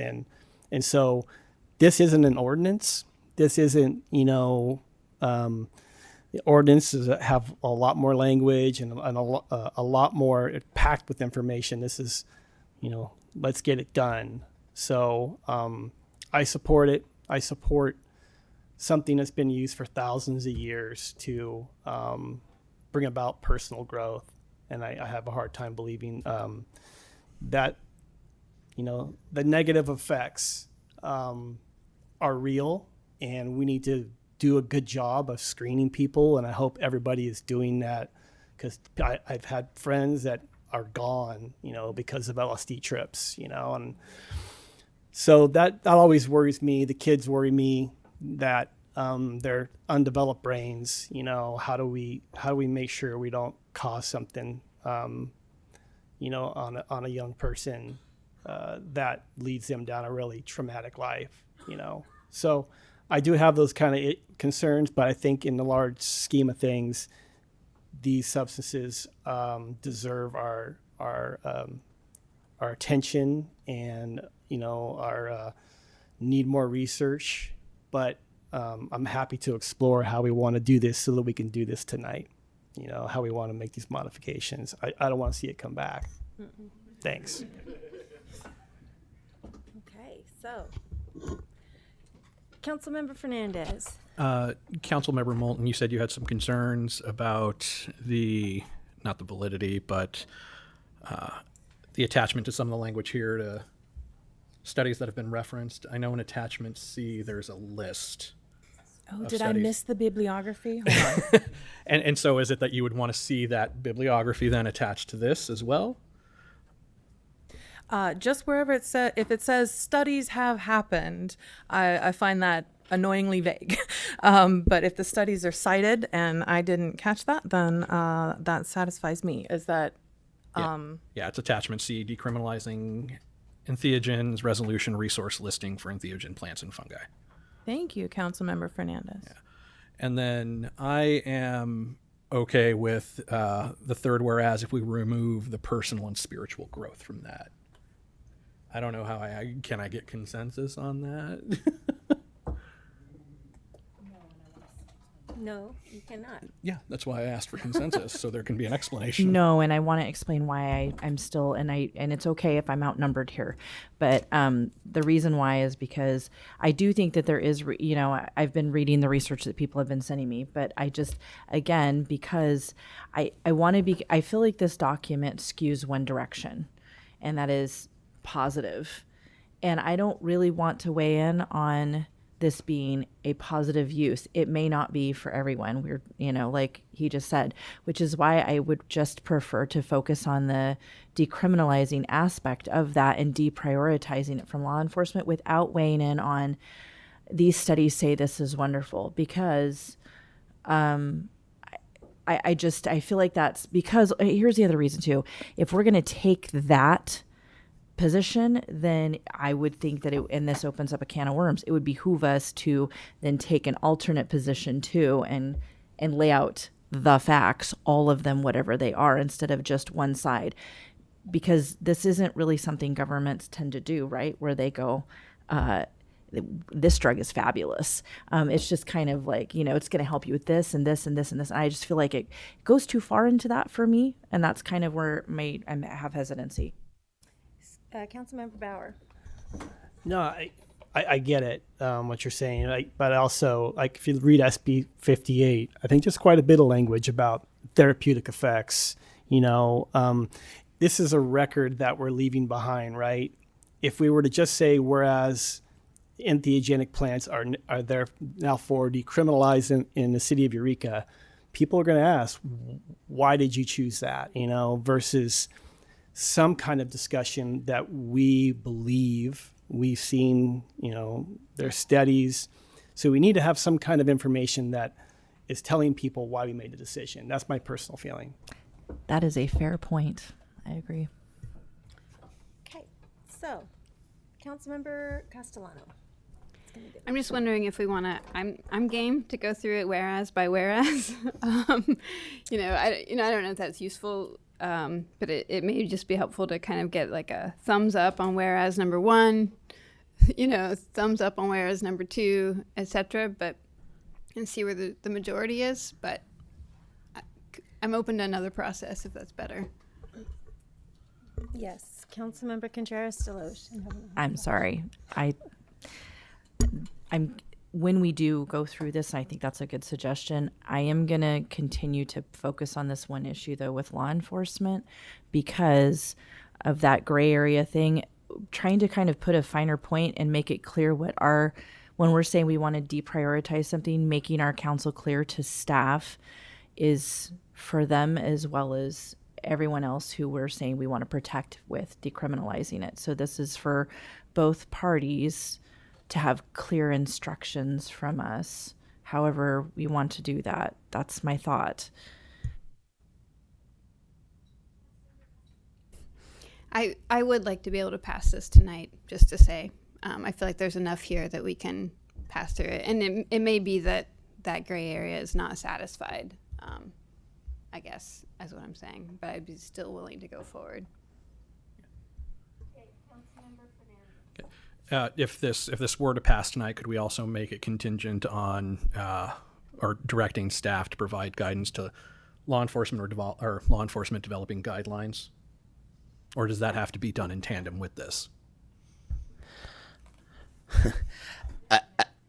Yeah, I don't think it needs to be in time. I mean, I understand law enforcement's concern, but as we discussed when we looked at SB 58, it is very rare. I think that it's, and I don't want to speak for EPD, and sorry, Commander LaFrance, but if somebody is distributing, they have a scale, they have a large amount, I think it's pretty clear. I think that when you get into personal use with entheogens, it's difficult because if they're sharing, there could be a large quantity of it. But in the experience that we saw when we did the research previously and looked at previous crimes that had entheogens associated with them, it was extremely limited. And in those instances that they were there, it was a combination of things. It wasn't just, a sack of mushrooms. It was, that along with domestic use or some other charge that was associated with it. Okay. Thank you for that, City Manager. I guess I'm just trying to find some common ground because it does seem like folks do want to take action on this tonight, and this is something that has been in one form or another available to us for probably about a month, and so it's. Yeah, I would like to see this pass tonight, and I would like to see at least have that common ground with folks here. So if that means deleting the entirety of the third whereas, I'm open to that, but making it so that law enforcement has their opportunity to provide feedback, I guess, what would be in November, we could prescribe that too. I do want to see this pass tonight. So speak to me about law enforcement having their decision in November. Well, it sounds like, again, this would take effect overnight. It would, and if you wanted that to happen, we would amend. You could pass it as is, and there'd be an interim period as it was, and if council chose to come back with some direction as to defining what personal use is, then it would have to come back to you guys to amend that resolution.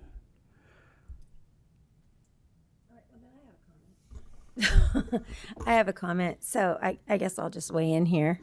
I don't have a vote, but I do have a comment. I just want to weigh in that, what do I want to say? What I want to say is that there are a lot of people in our world that are suffering all the time. And there's not a one-size-fits-all cure for all those people that are suffering out there. At least this has been my experience when I'm out in the world. But and so this, for me, is it's another tool for people to use to get the support that they need. And unlike things like, someone mentioned this, and it's so true, when I think about the damage, I mean, we've had several people here talk about growing up in alcoholism. When you talk about the damage created by that kind of a drug, alcohol, heroin, methamphetamine, fentanyl, when we're talking about those kinds of drugs, fentanyl and heroin aren't legal, but alcohol is. And I think that, this is an opportunity for people to get help that didn't come out right. But what I'm trying to say is that I think that people need this kind of support, that this kind of support should be available to them. And I personally have had an experience with somebody who had a very bad trip on mushrooms. He was 22 and he died. It was co-occurring disorders, and this has been a couple years ago. But that doesn't mean that I think that we should just ban all of this. I think that it's important to look at it on an individual basis and to carry on. And just like any other thing that we have going on, whether that's homelessness, or whether that's education, or all those different things, there's not one solution. We've got to look at all different ways to meet people where they're at. So I really think that this is just a natural next step. Councilmember Fernandez. I'd like to make a motion to, I'm not sure if I have to read the entire title of the resolution, I'm sorry. You can waive by title. I'd like to, waive title and approve the motion Thank you. Read by title only. And adopt bill number, nope, not that one. Nice You try. can just. You tricked me.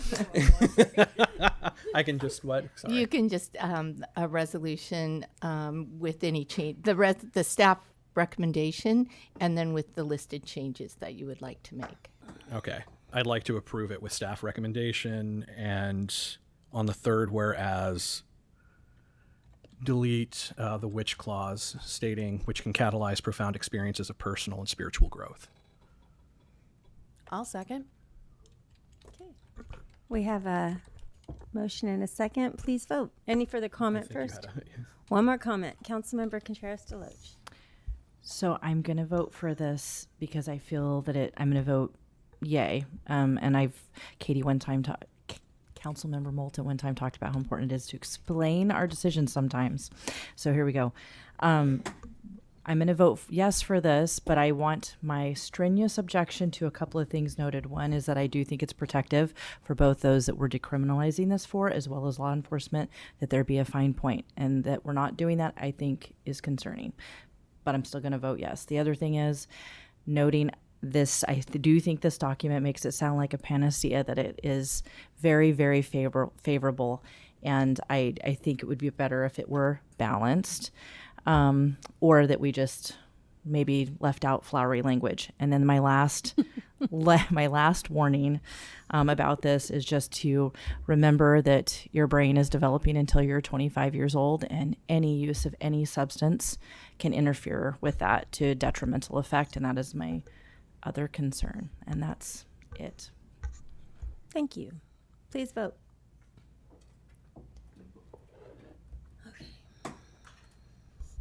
Unanimous yes vote. Motion carries. Great. Thank you, everybody. We're taking a 5-minute bio break.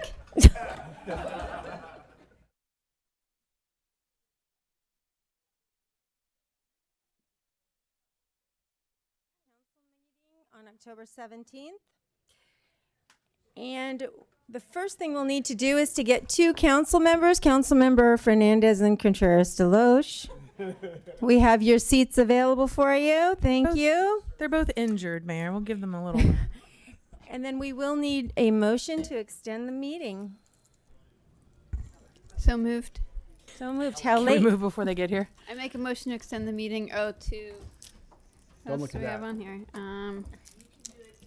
10. Until 10:15.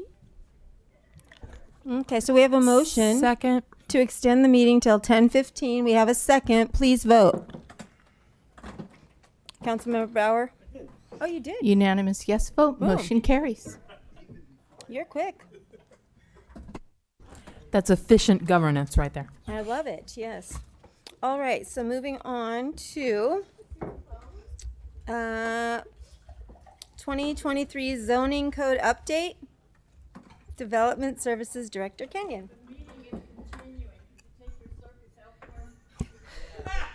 Oh.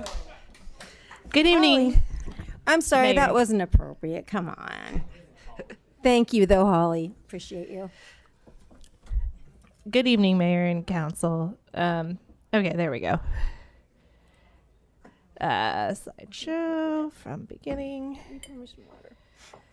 This is the 5th modification to the text amendment that adopted the current inland zoning code. Applies to the inland portion of the city.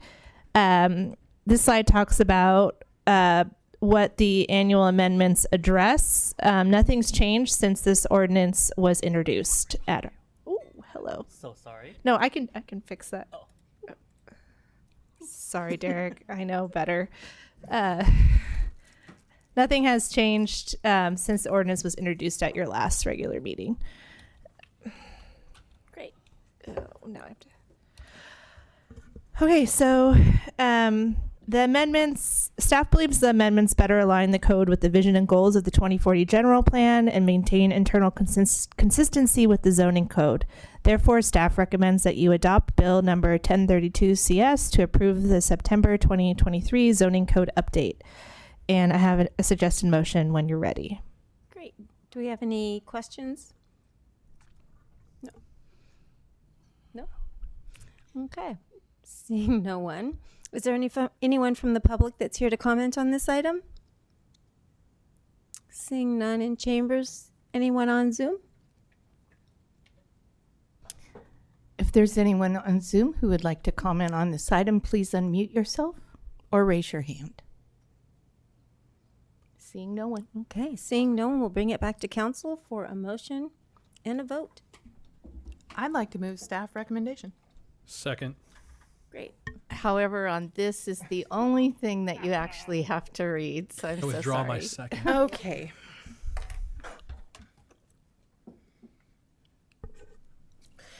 I recommend that I take the mint out of my mouth so I can talk. I recommend we, the heck are we doing? Thank you. No, I knew what we were doing. We waive full reading, read by title only, and adopt bill number 1032CS, an ordinance of the City of Eureka amending portions of the Eureka Municipal Code, Chapter 155, for the September 2023 zoning code update. That's all it says. I'm going to stop. Okay. Second. Thank you. Okay. Please vote.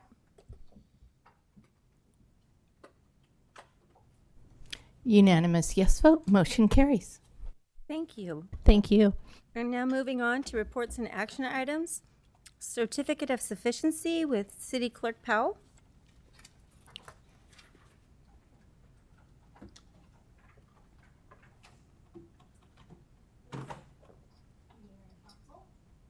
Let me turn on my mayor and council. Eureka residents Mike Munson and Michelle Constantine Blackwell filed a notice of intent to circulate a general plan amendment for housing petition on July 14th, 2023. The city attorney then prepared a ballot title and summary for the initiative petition. The ballot title was designated as the Amend the City of Eureka General Plan as the plan affects city-owned parking lots and Eureka City Schools' own Jacob site.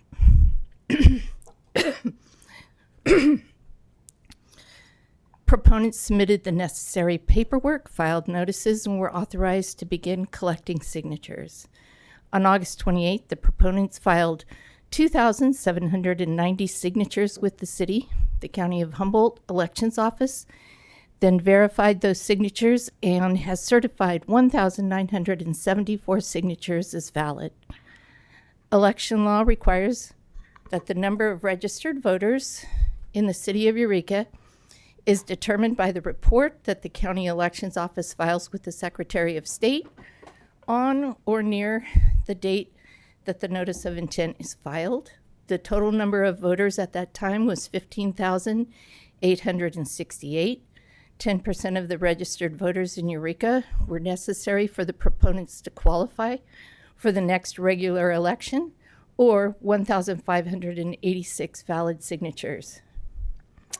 So today we received both a lawsuit and a letter indicating that the proponents felt that this item should have been on the October 3rd council meeting. We received the verification from the County Elections Office the day after we had published our agenda for the October 3rd election, or for the October 3rd council meeting, and we have a sunshine ordinance that requires the city to publish our agendas 1 week prior to the each council meeting.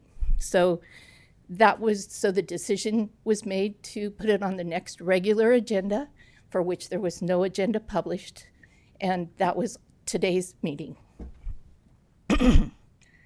So at this time, council staff is requesting that council either adopt the ordinance without alteration at this meeting or within 10 days, or submit the ordinance without alteration to the voters at the next regular election to be held on November 5th, 2024. And we have consulted both Juan Cervantes, the Register of Voters at the County of Humboldt, for the next regular election for the City of Eureka, which is determined to be November 5th, 2024, and election law. And I believe if you have any questions, City Attorney Black is available. Thank you. Does anyone have any questions for City Attorney Black? Councilmember Fernandez? So regarding the issue with our local sunshine ordinance and the date, I guess I don't want to say suggested, but this in some ways should have been on the October 3rd agenda, and our sunshine ordinance kind of got in the way of that, I guess, because we put out our agenda typically the Wednesday before council, and we'd received notification or certification Thursday. We received the certification after the October 3rd agenda was timely published under our sunshine ordinance. So the answer is yes. That is taking a look at the law as a whole, as it applied to quote unquote the next regular meeting. The interpretation from the city attorney's office was that meant October 17. It's clear that it's in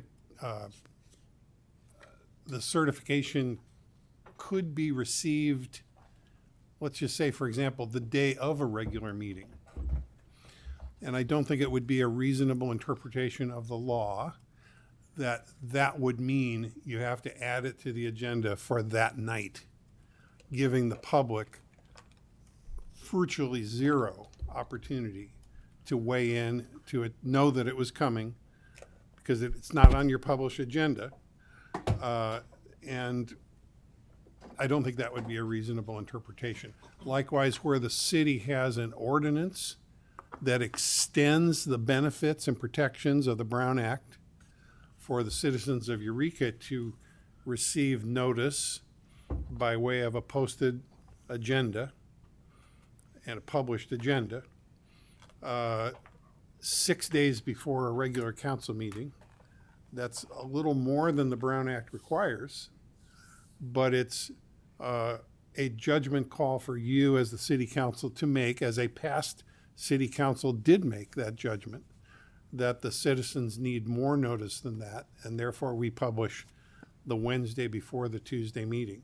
This certification came in after that, and I don't think it was really a consideration to retract the published agenda and put out a new one, violating our own sunshine law.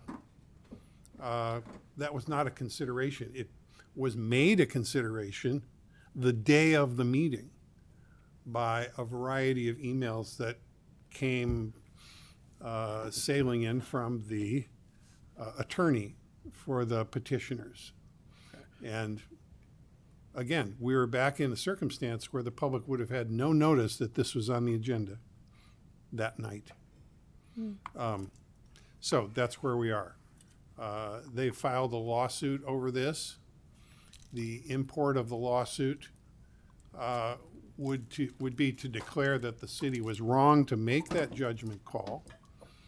I'm not going to say what the outcome of that is going to be, because I don't have a crystal ball, and it'll go in front of a judge. But the larger import is that by trying to ratchet the date of the meeting, the same meeting you're having tonight to discuss this very item, everything would have been ratcheted back to the 3rd.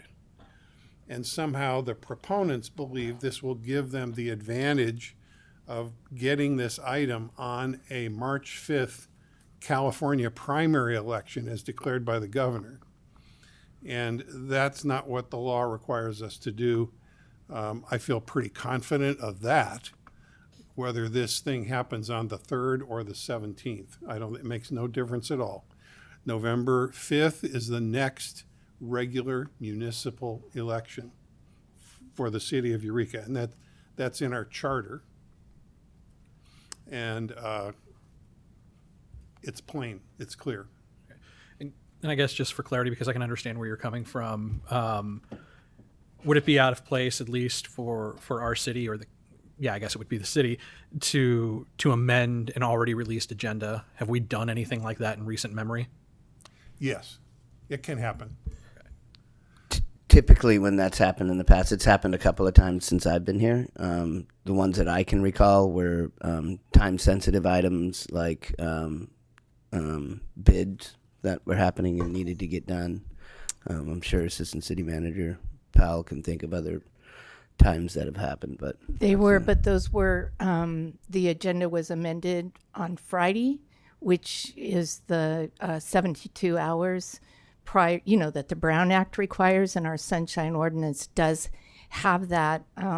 We have the ability to do that. We try not to unless it's something that is really time sensitive. But this matter wasn't brought to our attention until Tuesday, the day of the council meeting. Okay, that's a bit more clear for me then. Thank you. So just to be clear, the agenda was published Wednesday, showing plainly on its face that the initiative was not a regular item of business on that agenda. It was not brought to our attention until Tuesday, 6 days later, that someone was contending that it should have been on the agenda. Right. And a letter was sent to the proponents and to their attorney that Thursday indicating that it would be at the next regular meeting on October 17th. So even if a court were to find in that favor, we're already having the meeting today. There's tonight. that. And I think one of the questions the court will have to address is, was it an unreasonable delay that this wasn't brought to our attention until Tuesday?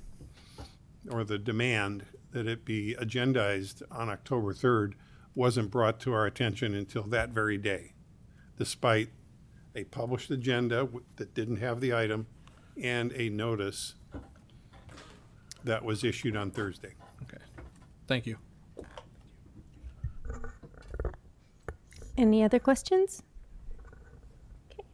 Seeing no one, seeing Councilmember Moulton, do you have a question?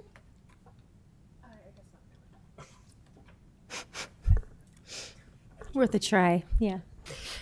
Seeing no one, we will open this item up for public comment. Is anybody coming to speak on this item? Hi, Thea, welcome. Thea Stewart, resident of Eureka. I am 100% appalled. Hold on just a second, Thea. Let's make sure the microphone's on. There you go. Now you can start over. Okay. Thea Stewart, resident of Eureka. I am appalled that you, mayor, city council, have even considered this. For heaven's sakes. Now, I was born and raised here in Eureka, and you, Kimber Gale, mayor, you were also, correct? Mm-hmm. We have known forever, since day one, that we have always had problems. Not enough parking in Old Town and downtown Eureka. Well, our population in the county and the city of Eureka is rising. So if you were to take the parking lot on 3rd between G and H, take that and make it into affordable housing, our parking problems are going to be 100% worse.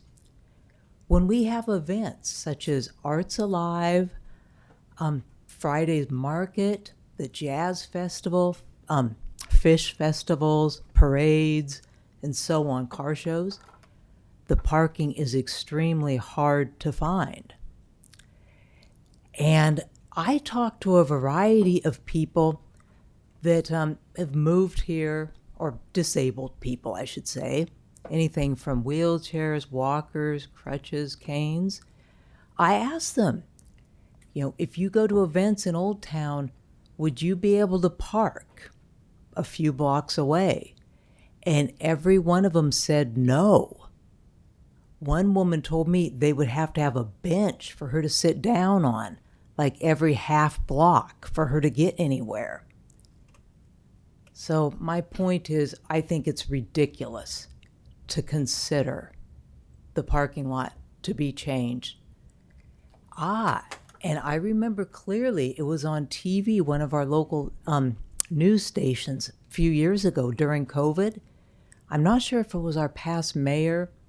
Someone was standing there in the parking lot stating that this will be perfect for affordable housing.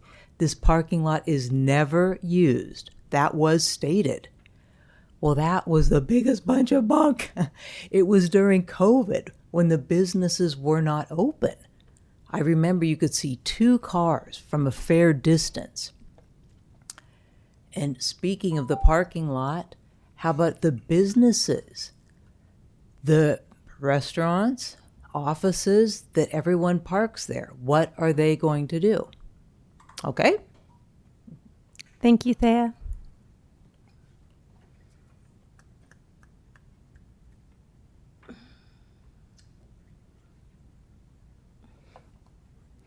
Welcome, Holly. I'm Holly Klingel. I didn't speak during the discussion about the weed or vegetation or whatever the dickens it was because words failed me. This is the first time I've been to a political meeting where I realized what the people who make the joke about sausage making were talking about. She used the word appalled. I'm trying to think of something else. Maybe moral miasma down there in the mud. We have as people, we have a moral and ethical obligation to care for those among us who cannot care for themselves, whether they are 2-legged, 4-legged, or even slithering like snakes. And I cannot believe, no, let me start that over. I went to the Board of Supervisors this morning, so I've had a very long, interesting day. And to think that, one of the things that happened at the Board of Supervisors is that Governor Newsom has insisted there will be no more new items on the March ballot, so doesn't matter. And then one of these 2 gentlemen said the municipal code says we can't have another election until November anyway. So people talk about misleading information to get signatures. What in the world are we thinking? You cannot walk or drive. I still drive, usually not after dark, which is why I don't come to very many city council meetings. We have a crisis for people who cannot find a safe, warm, dry place to be. And then the unmet needs transportation. I didn't talk about that here because they did a magnificent job at the Board of Supervisors today. I'm really very, very discouraged. Thanks. Thank you, Holly.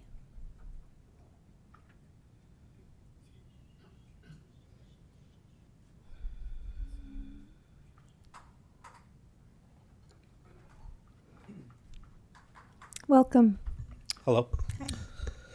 Madam Mayor, City Council members, Mr. Slattery, City staff. My name is Mike Munson. I reside within the Eureka city limits on Nigel Lane, and I own 2 businesses in downtown Eureka, where I spend 5 or more days a week for the last 27 years or so. As a co-sponsor of the Eureka Housing for All and Downtown Vitality Ballot Initiative, I request the City Council vote tonight to adopt the initiative and save the city the expense of placing it on the ballot. We've collected over 2,000 signatures in favor of this initiative from all precincts in less than 30 days. These signatures, along with the result of a third-party survey conducted earlier this year, where a majority of the voters opposed the city's proposal to replace the 9 parking lots with housing, clearly demonstrate the voters are not supporting the current downtown housing plan. Downtown business owners have been attending public and city council meetings for many years to express our concerns about removing the parking spaces that are vital to our businesses.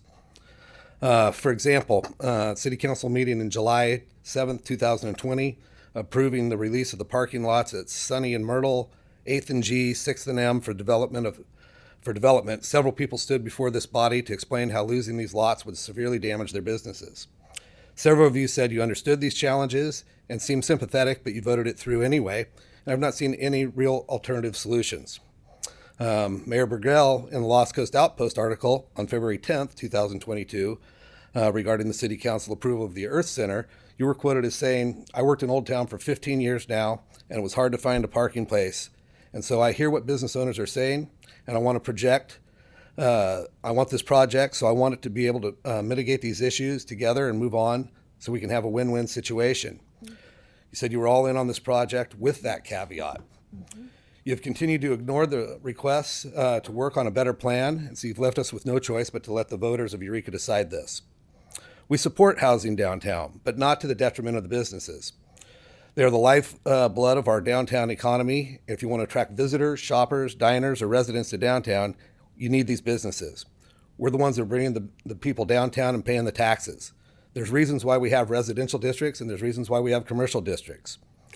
To expect everyone to rely on public or active transit is pretty far-fetched. The same survey found that 87% of the people who travel downtown drive there. And just at the last City Council meeting, each of you participating in the week without driving noted how difficult it was not to drive. And that was before you admittedly rearranged your schedule to do all the things that you needed to do to drive before or after the challenge. How can you expect anyone to drive and not find adequate parking?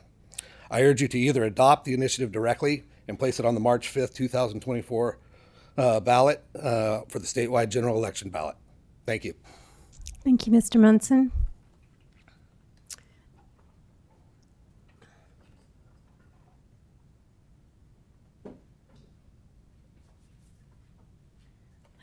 Welcome back.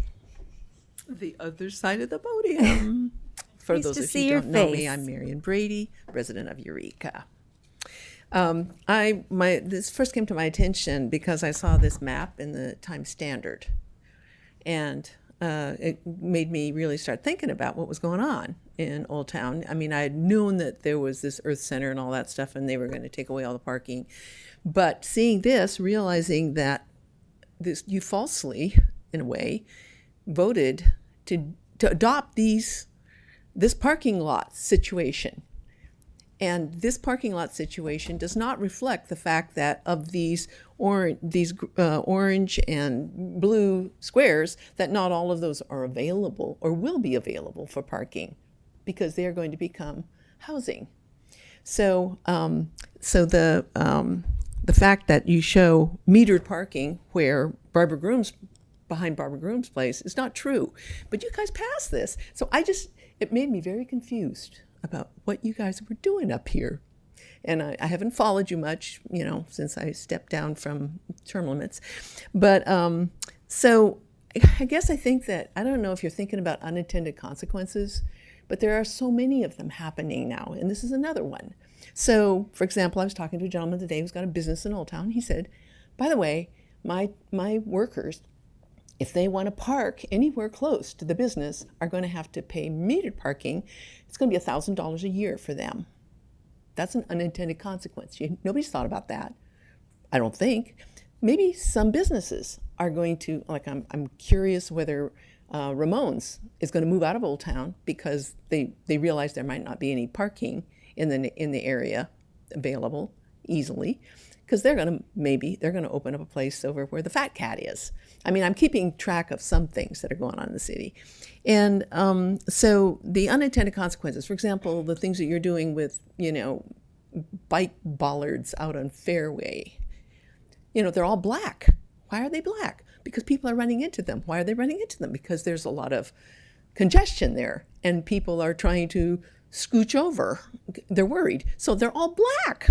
So did anybody look at that?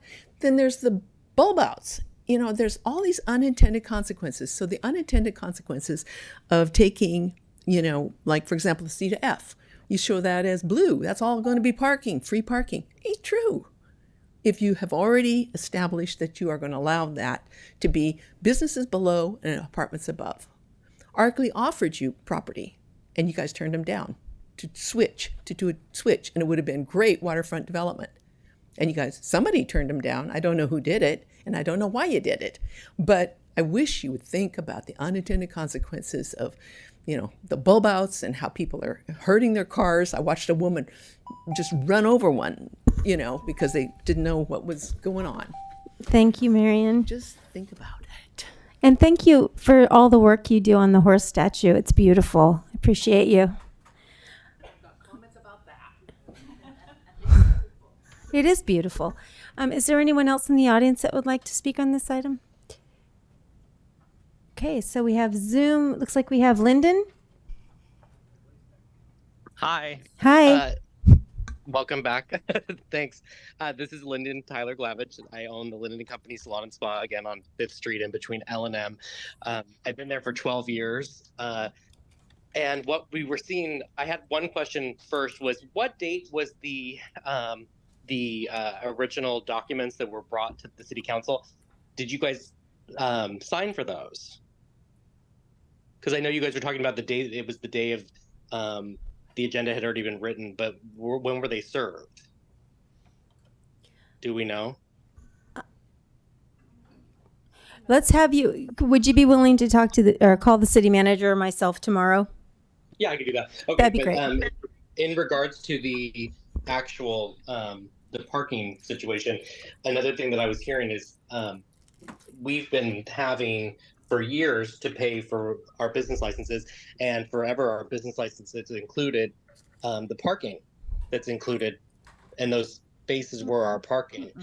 The city doesn't seem like they kind of cherry pick what's going on. And one of the things that I noticed is, like, for our example, our parking lot in between L&M, the handicap parking spots are so well thought out that they're in the back corner of the parking lot. I don't know who those are helping, because anybody that's handicapped needs to be closer to the businesses, but the city put the handicap parking spots in the literal last place that anybody should put a handicap parking spot.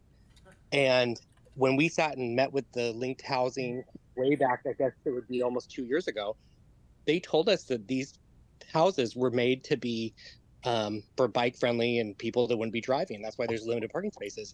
But at the same time, I've had friends that have bought a duplex and they had to bend over backwards to put in additional parking spots and take away parts of their backyard and alleyway. But you guys are letting these places, like the house that's being built, the apartments on 4th and L&M, have virtually, like, barely any parking space for how much space is there. And it's like, as a parent of 5 children, I can tell you that it's very difficult to be on a schedule where you have to be near a doctor's office, near grocery stores and things like that. And if you have children and no car, that's absolutely insane. And to have somebody like think that they're going to be taking a bus or biking as they suggested, nobody's doing that in Humboldt weather. And up until, what is it, 10 o'clock in the morning, it's barely foggy enough to see like the front of your face, let alone another car seeing you biking in the rain for months at a time to take your kids across town. These spaces that you guys are picking out have no like ability to be near schools, doctors' offices, or even grocery stores.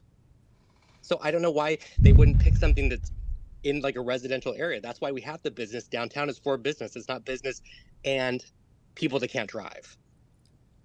You know, it's ruining our businesses. People aren't wanting to come to these places because they can't get in there. And like the Thank you, Lyndon. Lyndon, your time is up. Thank you for being here.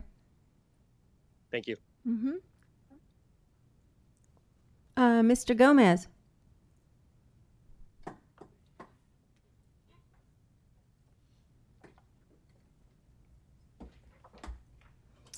Roy, do you have your hand up? Do you have your hand up? You do have your hand up. Are you there? Can you hear me? Yeah, now I can. Yeah, now I can. Oh, good. I'm sorry. So I have been a business owner, resident, live, play, and work in Old Town for many years now, over 20 years.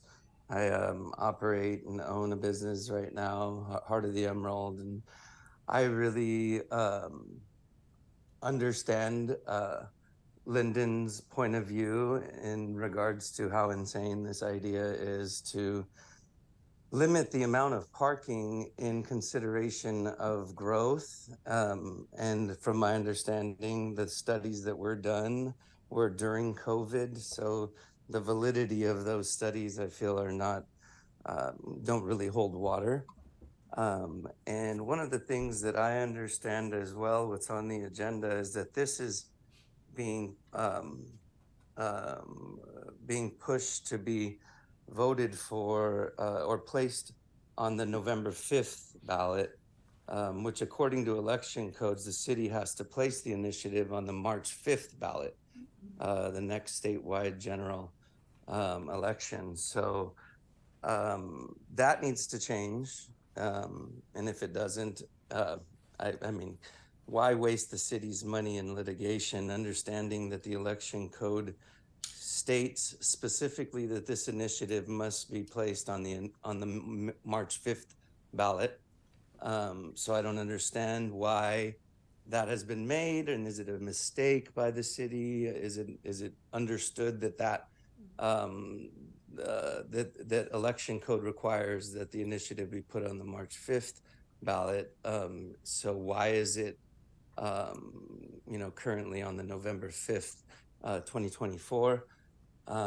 So the idea here is we are all in agreement that there needs to be affordable housing, but it does not need to be right in the middle of downtown. It doesn't make sense. Historic downtown is for commercial and for tourism, and the only thing I could think of is the broader personal agendas of the anti-capitalists and anti-business and the anarchy and anarcho-communism that is basically dictating our council right now. From Leslie Castellano, who is the executive director of the people who obviously have hosted symposiums on artists dismantling capitalism. Are you guys trying to drive businesses out? Is that what's happening? Because businesses are becoming more aware of this, and the more they become aware of this, the more you guys will realize that that you need to recognize that this is a bit broader agenda here. So Thank you, Roy. Thank you, We Roy. appreciate you being here. Kenny. Good evening, Mayor, Council, and staff. I'm here speaking on behalf of Security National. I just would like to point out that it appears that we're solving one problem to create another here. We recognize that housing is needed. The placement of this is going to greatly affect the safety, vitality, and the tourism of really the heart of Eureka's business district and Old Town. Would just ask that you either adopt this initiative or get this on the ballot as soon as possible and let your constituents vote on this. I think that the majority of people are going to agree with our sentiments tonight. So thank you. Thank you, Kenny. Caroline? Hello. Hello. My name is Caroline Griffith. I'm a proud resident of Eureka, and I'm also the director of the North Coast Environmental Center. And the NEC has been supportive of the city's plans to build affordable infill housing in Old Town and downtown Eureka. We really see these developments as climate-friendly and people-friendly projects that take steps towards addressing the city's affordable housing crisis. And also because of their location close to businesses and services and bus lines, they also have the potential to reduce residents' dependency on personal vehicles, which are one of the largest single sources of greenhouse gases in our county. And I understand that you only have two options before you for how to proceed tonight, but I'm hoping that you are also able, through the course of your conversation and also moving forward, to address some of the false and misleading information that's in this initiative so that citizens actually know what they're voting on and how it will impact current proposals to build affordable housing. Specifically, I'm talking about the misleading information about the Jacobs campus and the assumption that simply rezoning that site will result in housing being built. So the initiative states that the Jacobs campus is an excellent location for housing without revealing that it is already the site of a planned CHP development. It also fails to note that the Jacobs site is owned by the school district, who's negotiating to sell it to CHP, and that both of these agencies have sovereign immunity and therefore are not affected by zoning ordinances like this one. Also misleading is the statement that development at the Jacobs site would, quote, reduce reliance on automobiles, increase the use of transit, include state-of-the-art technology to conserve energy, and minimize the carbon footprint that new housing ordinarily entails. despite the fact that the initiative fails to provide any rules or regulations to require or encourage any of those things. It also states that the city's plan does not address the severe housing crisis affecting Eureka's working and middle-class residents, when in fact the low-income housing in the plan includes people making up to 80% of the area median income, which is definitely working class. So according to the Census Bureau, area median income in Eureka is $46,926. 80% of that is $37,540, meaning that somebody working 40 hours per week at $18.05 per hour would qualify for this housing. So we're talking about grocery store clerks, some city maintenance workers. I was doing a little research while I was listening to the Entheogen talk, just looking at what jobs are available right now. Some home health workers. And right now there are actually a couple of job listings online at Security National that start at $18 an hour or less. So some Security National employees would actually be eligible to live in this housing, and they wouldn't even need to worry about parking because they would live so close to work. So there are a number of other things within this initiative that are false and misleading, inaccurate statements, and they need to be publicly challenged and rebutted by the city in the interests of an informed electorate. So please make that a priority either tonight or going forward. Thank you. Thank you, Caroline. And Jessica, welcome. Hi, thank you. So my thoughts are this ballot initiative, it would bring this item to our community to be able to vote on. The negative connotations around a ballot initiative, well, it's frankly kind of confusing to me. I mean, why wouldn't we want the citizens of our community to be able to vote? That's a fundamental democratic right. And I'm asking you, council, to please let us have that. Please let us exercise that fundamental democratic right. I'm hoping that you trust your community members who voted for you to vote and make decisions for our city. Thank you. Thank you, Jessica. I don't see anyone else on public comment. Do you? If there's, I know Michelle Constantine Blackwell was going to call in. So Michelle, if you would like to unmute at this point.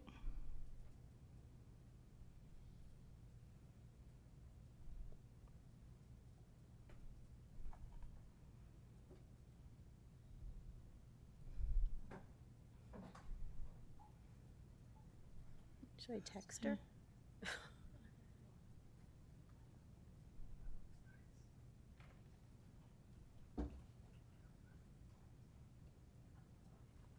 Let me check my email. I just wrote to her, it's your turn. If she'd like to, yeah.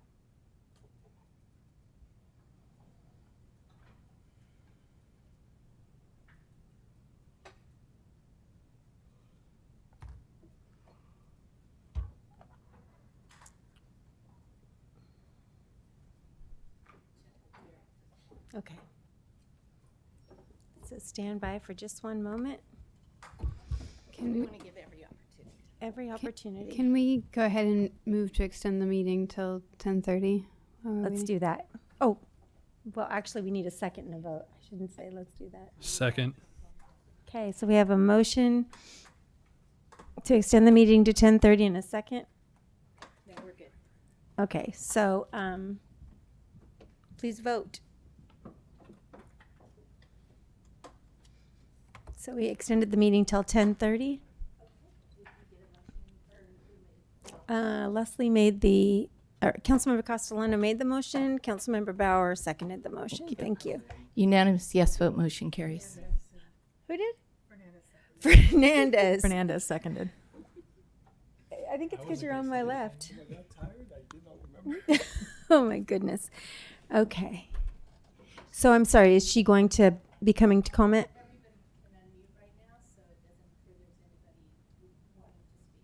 Okay, great. Thank you. So seeing no one, we'll bring it back to council then. Councilmember Moulton. I suppose I should have asked my question indeed at the beginning, which is, could we define the scope of this conversation? My understanding is that there was a petition circulated, there's a ballot initiative, they got 2,000 signatures, several were thrown out, but not but enough to meet the threshold for it to come to us. We can either put it on we can either pass it right now, or we can put it on the ballot at the next general election. Are we discussing the merits of this ballot initiative now?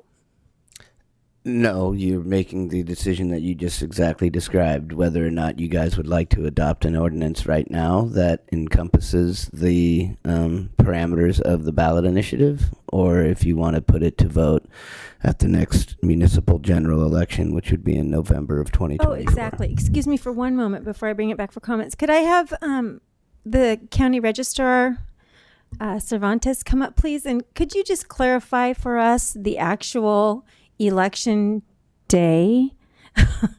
Seems like you would be the expert on that. Can you hear me? Yep. Yes. It's my understanding that it'll be in November. November 5th. No. November. November 7th. 7th. So Yeah. what's the... Absolutely will not be on November 5th.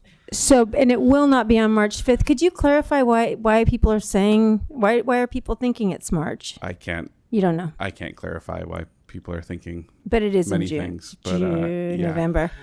But it is in November. But it is, as far as I understand things, it'll be in November. The next regularly scheduled election for the city of Eureka is in November. You all don't have anything that I'm aware of on the ballot in March. Wonderful. Thank you so much for being here. Yeah, no problem. Thank you. Councilmember Moulton, I'm taking it back to you. No, that obviously I have a lot of questions and concerns about the ballot initiative itself, but it sounds like it's outside the scope of our conversation. We're either going to pass it tonight as council, or we're kicking it to the election to allow the people to vote on what is written. Correct, and just so council knows and the public knows, council directed staff back in August to bring back information related to the ballot measure, as related to its legal effects, its planning and zoning effects, as well as the fiscal impacts of it. And so we have a fiscal analysis that's being prepared, and we've analyzed it for legal ramifications as well as planning and zoning, and that'll be coming back to council on November 7th. And so our next regularly scheduled meeting, there will be a report on those impacts. Great. Councilmember Fernandez. So with that report coming to us in November, if staff brought us something and miraculously you all said, hey, you know what, sounds like a good idea to just adopt it as an ordinance, and we all thought, hey, that'd be a great idea, but if we said tonight, we're going to put it on the next general election in November of 2024, would we have any room to say, no, we should go back and just pass it as an ordinance? I think council could do that whether there was a ballot initiative or not. Okay, thank you. And then just to clarify, the next general election is in November because the presidential primary is in March, correct? It is my understanding that the primary is in March and the general election is in November, and that is our understanding, and that has been others' understanding. The other thing is, you know, there is an election code that allows for this 30-day period for us to make a descriptive of impacts of the ballot initiative. That doesn't prevent us, or council, excuse me, it doesn't prevent council from coming to staff in February of next year and saying, I'd like a report on XYZ. Just because that's in the municipal code doesn't prevent you guys from requesting a report on anything related to the city at any point in time, whether it's written by the election code or not. Okay. No, and I thank you for clarifying that, and I thank the registrar and the length of that title I'm just not going to get into, because even going to the Secretary of State website, there's a clear differentiation between the presidential primary in March and the general election in November. So I find it grossly misleading with what's out there right now, because this is potentially going to the voters. There will be a say on this. Thank you. Councilmember Castellano. Thank you. And Mayor and Council, if you could just hold for 1 second. There's technical difficulties on Michelle's. We're trying to get her unmuted.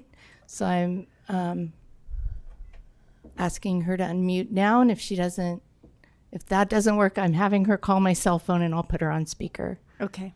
So Michelle, I sent you an email with my cell phone number. If you can check that and call, I'll put you on speaker.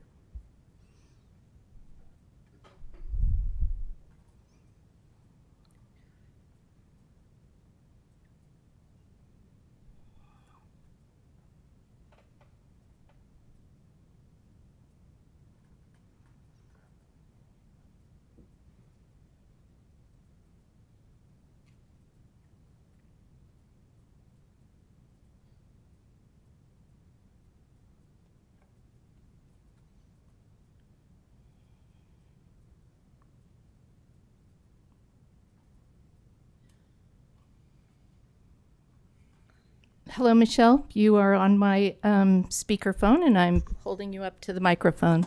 So please go ahead. Hi, thank you. Can you hear me all right? I can hear you. Can the audience hear? Can you hear me all right? We can, but they can in the back there. Maybe not over here. Yes. Yes. Okay. Thank you. I just hear a lot of background noise. So I just want to say good evening, Mayor, Council. Thank you for your time. My name is Michelle Constantine, and I reside within Eureka city limits, and I operate a business in Eureka. I am also the co-sponsor of the Eureka Housing for All and Downtown Vitality Ballot Initiative. There is significant support for this initiative among Eureka voters, with over 2,000 signing the petition in less than 30 days to place it on the March ballot. Tonight, I want to correct some misinformation about the initiative from those in the opposition, including the city manager. The Housing for All initiative is a pro-housing initiative that seeks to have the city planners work with all interested parties, business owners, residents, and special interest groups in fixing the flawed downtown housing development plan. The initiative allows the city voters to decide where housing developments should be built and if parking should be reduced, maintained, or increased. Our voters should make these decisions based on current and verified information, not flawed parking studies and the threat of not meeting the RENA criteria established for Eureka. Let's be clear. The city will not be out of compliance with the general plan and will not lose funding. The developer can build housing developments on the property owned by the city or not, within the city limits to count towards the RENA numbers. This makes the former Jacobs Middle School property perfect to meet the RENA criteria. The city gains the development on this property rather than losing money by giving property away to developers who will pocket the profits from building housing on the downtown lots. Adding a housing zoning layer over the Jacobs property provides a path for Eureka City Schools to sell the property to whoever they want, including someone who wants to build housing.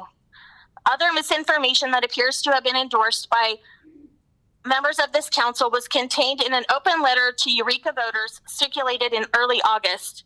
An anonymous source wrote this, but it was not fact-checked and was signed by several people who don't even live in Eureka. It is unethical that 3 of you signed this letter. You are elected to represent your constituents' best interests after gathering and weighing all facts and talking with your constituents. Yesterday, we filed a lawsuit to end the city's continued violations of the elections code. The delay tactics the city officials use to formally adopt the initiative or place it on the March ballot is unacceptable. It's time for you, the city council, to do what's right and begin mending relationships and working collaboratively with residents, business owners, and others for the future of our city. I urge you to either adopt this initiative directly or place it on the March 5th, 2024 ballot, statewide general election. Thank you. Thank you, Michelle. So, Michelle, just for clarification, we did have Juan Cervantes come up, and he did clarify that the election will be in November of 2024, just for clarification. Okay, so back to council. And Councilmember Castellano. Thank you.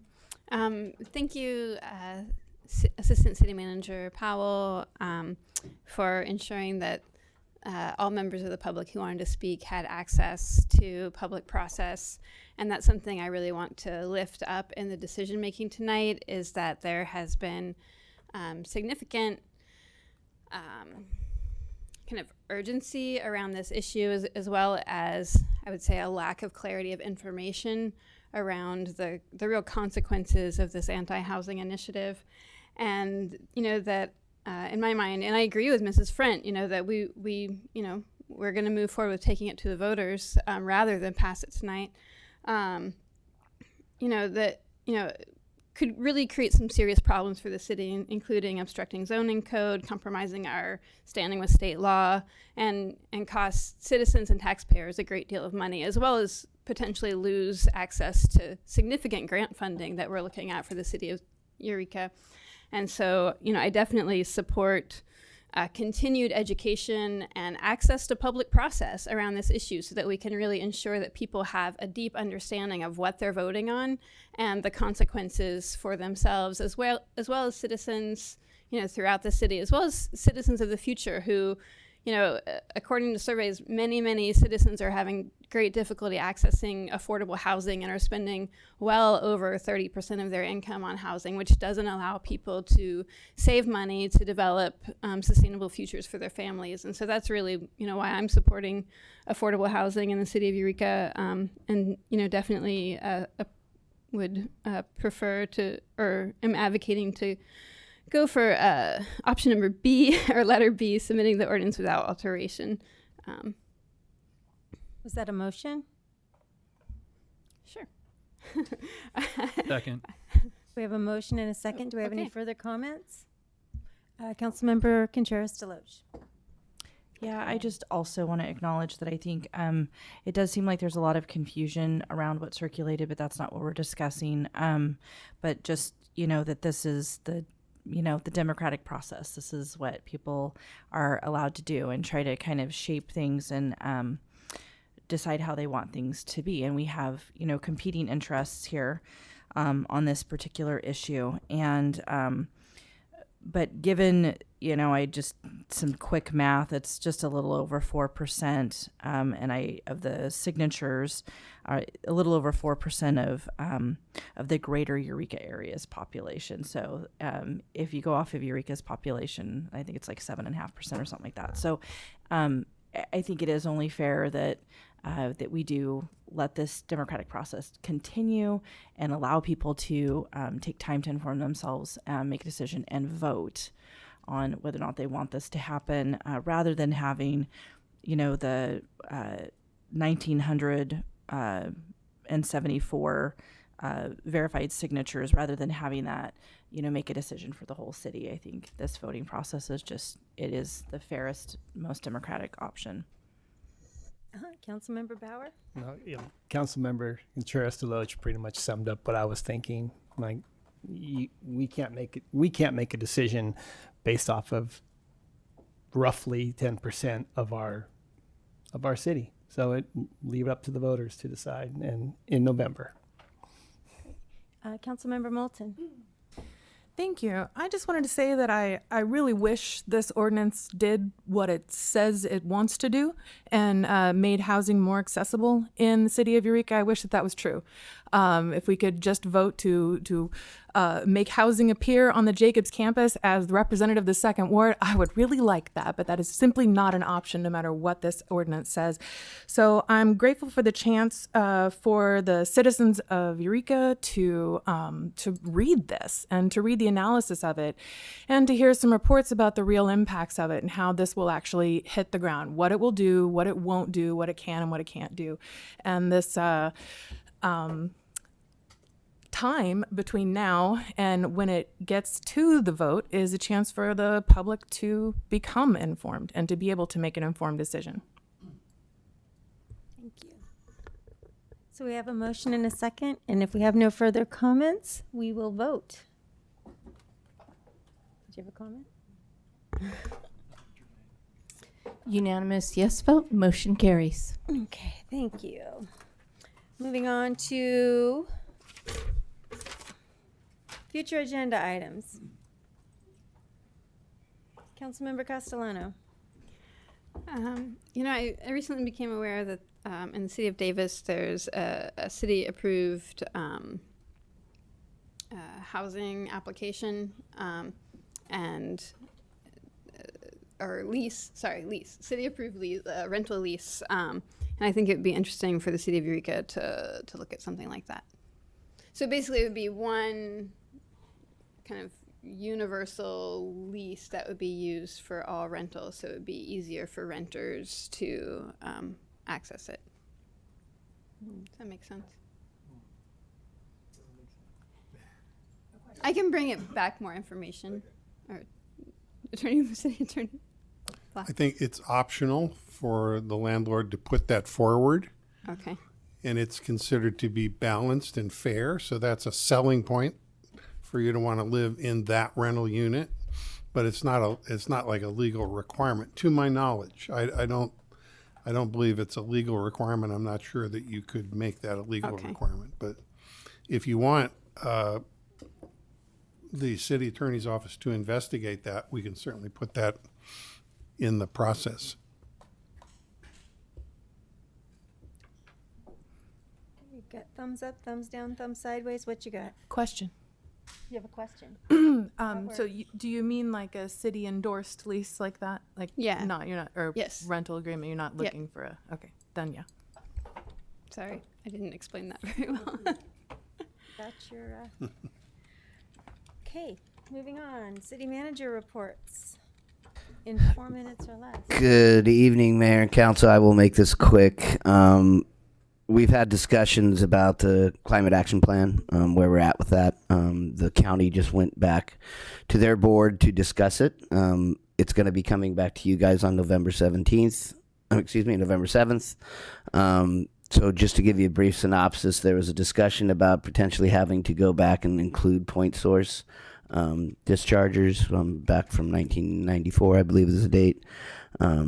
After further consultation with the consultant, they've realized that there's other ways to get there and end up with a qualified cap. There are obviously concerns from environmental advocacy groups about going in that direction, but they believe that there's another alternative, and that would be analyzing the numbers and looking at emission inventories and ways that we can deal with that, and also have a different date to reflect current best practices on when we counted our emissions. Anyway, there'll be more discussion about that. The gist of it is basically the money that was going to be used to finalize the EIR is now going to be needed to use to hire a different another consultant to do this work. That funding is going to be changed over to that. It'll delay the process about 4 to 6 months. And then at that point in time, we'll have to seek funding to actually do the EIR.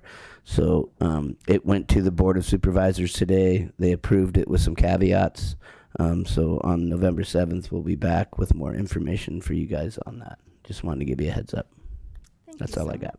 Thank you. And so now we will move on to council reports. And we'll start with Councilmember Castellano. Sure, I'll be quick. I attended the Redwood Coast Music Festival. I just want to appreciate all the organizers of that. I went to Long Beach, not city sponsored, but I paid for it myself to go to the Cal Ford Economic Development Conference and advocate for the North Coast. I attended a couple of Humboldt Transit Authority meetings and continue to host a weekly cross-sector housing meeting. I want to thank Councilmember Moulton for attending the HWMA meeting while I was absent. I really appreciate it. Contreras Deloach. Yes, I have a new... Yes, thank you, Councilmember Contreras Deloach. Thank you. And on that note, I needed to thank you both for covering me when I was in New York for... it was the Jazz Festival. Yeah, thank you. Councilmember Moulton. I'm looking forward to this Saturday. Lots going on, including the city breaking ground, having a build day on our little village, which is not go. Unfortunately, I should have brought that up. It's likely going to be delayed. We had a meeting today, but it will be happening soon, and I'll bring that back. Okay. In that case, I'm just super Sorry. happy that I got to go to a chamber 2x2, which is always what a diverse and service-oriented business community we have. I really appreciate them.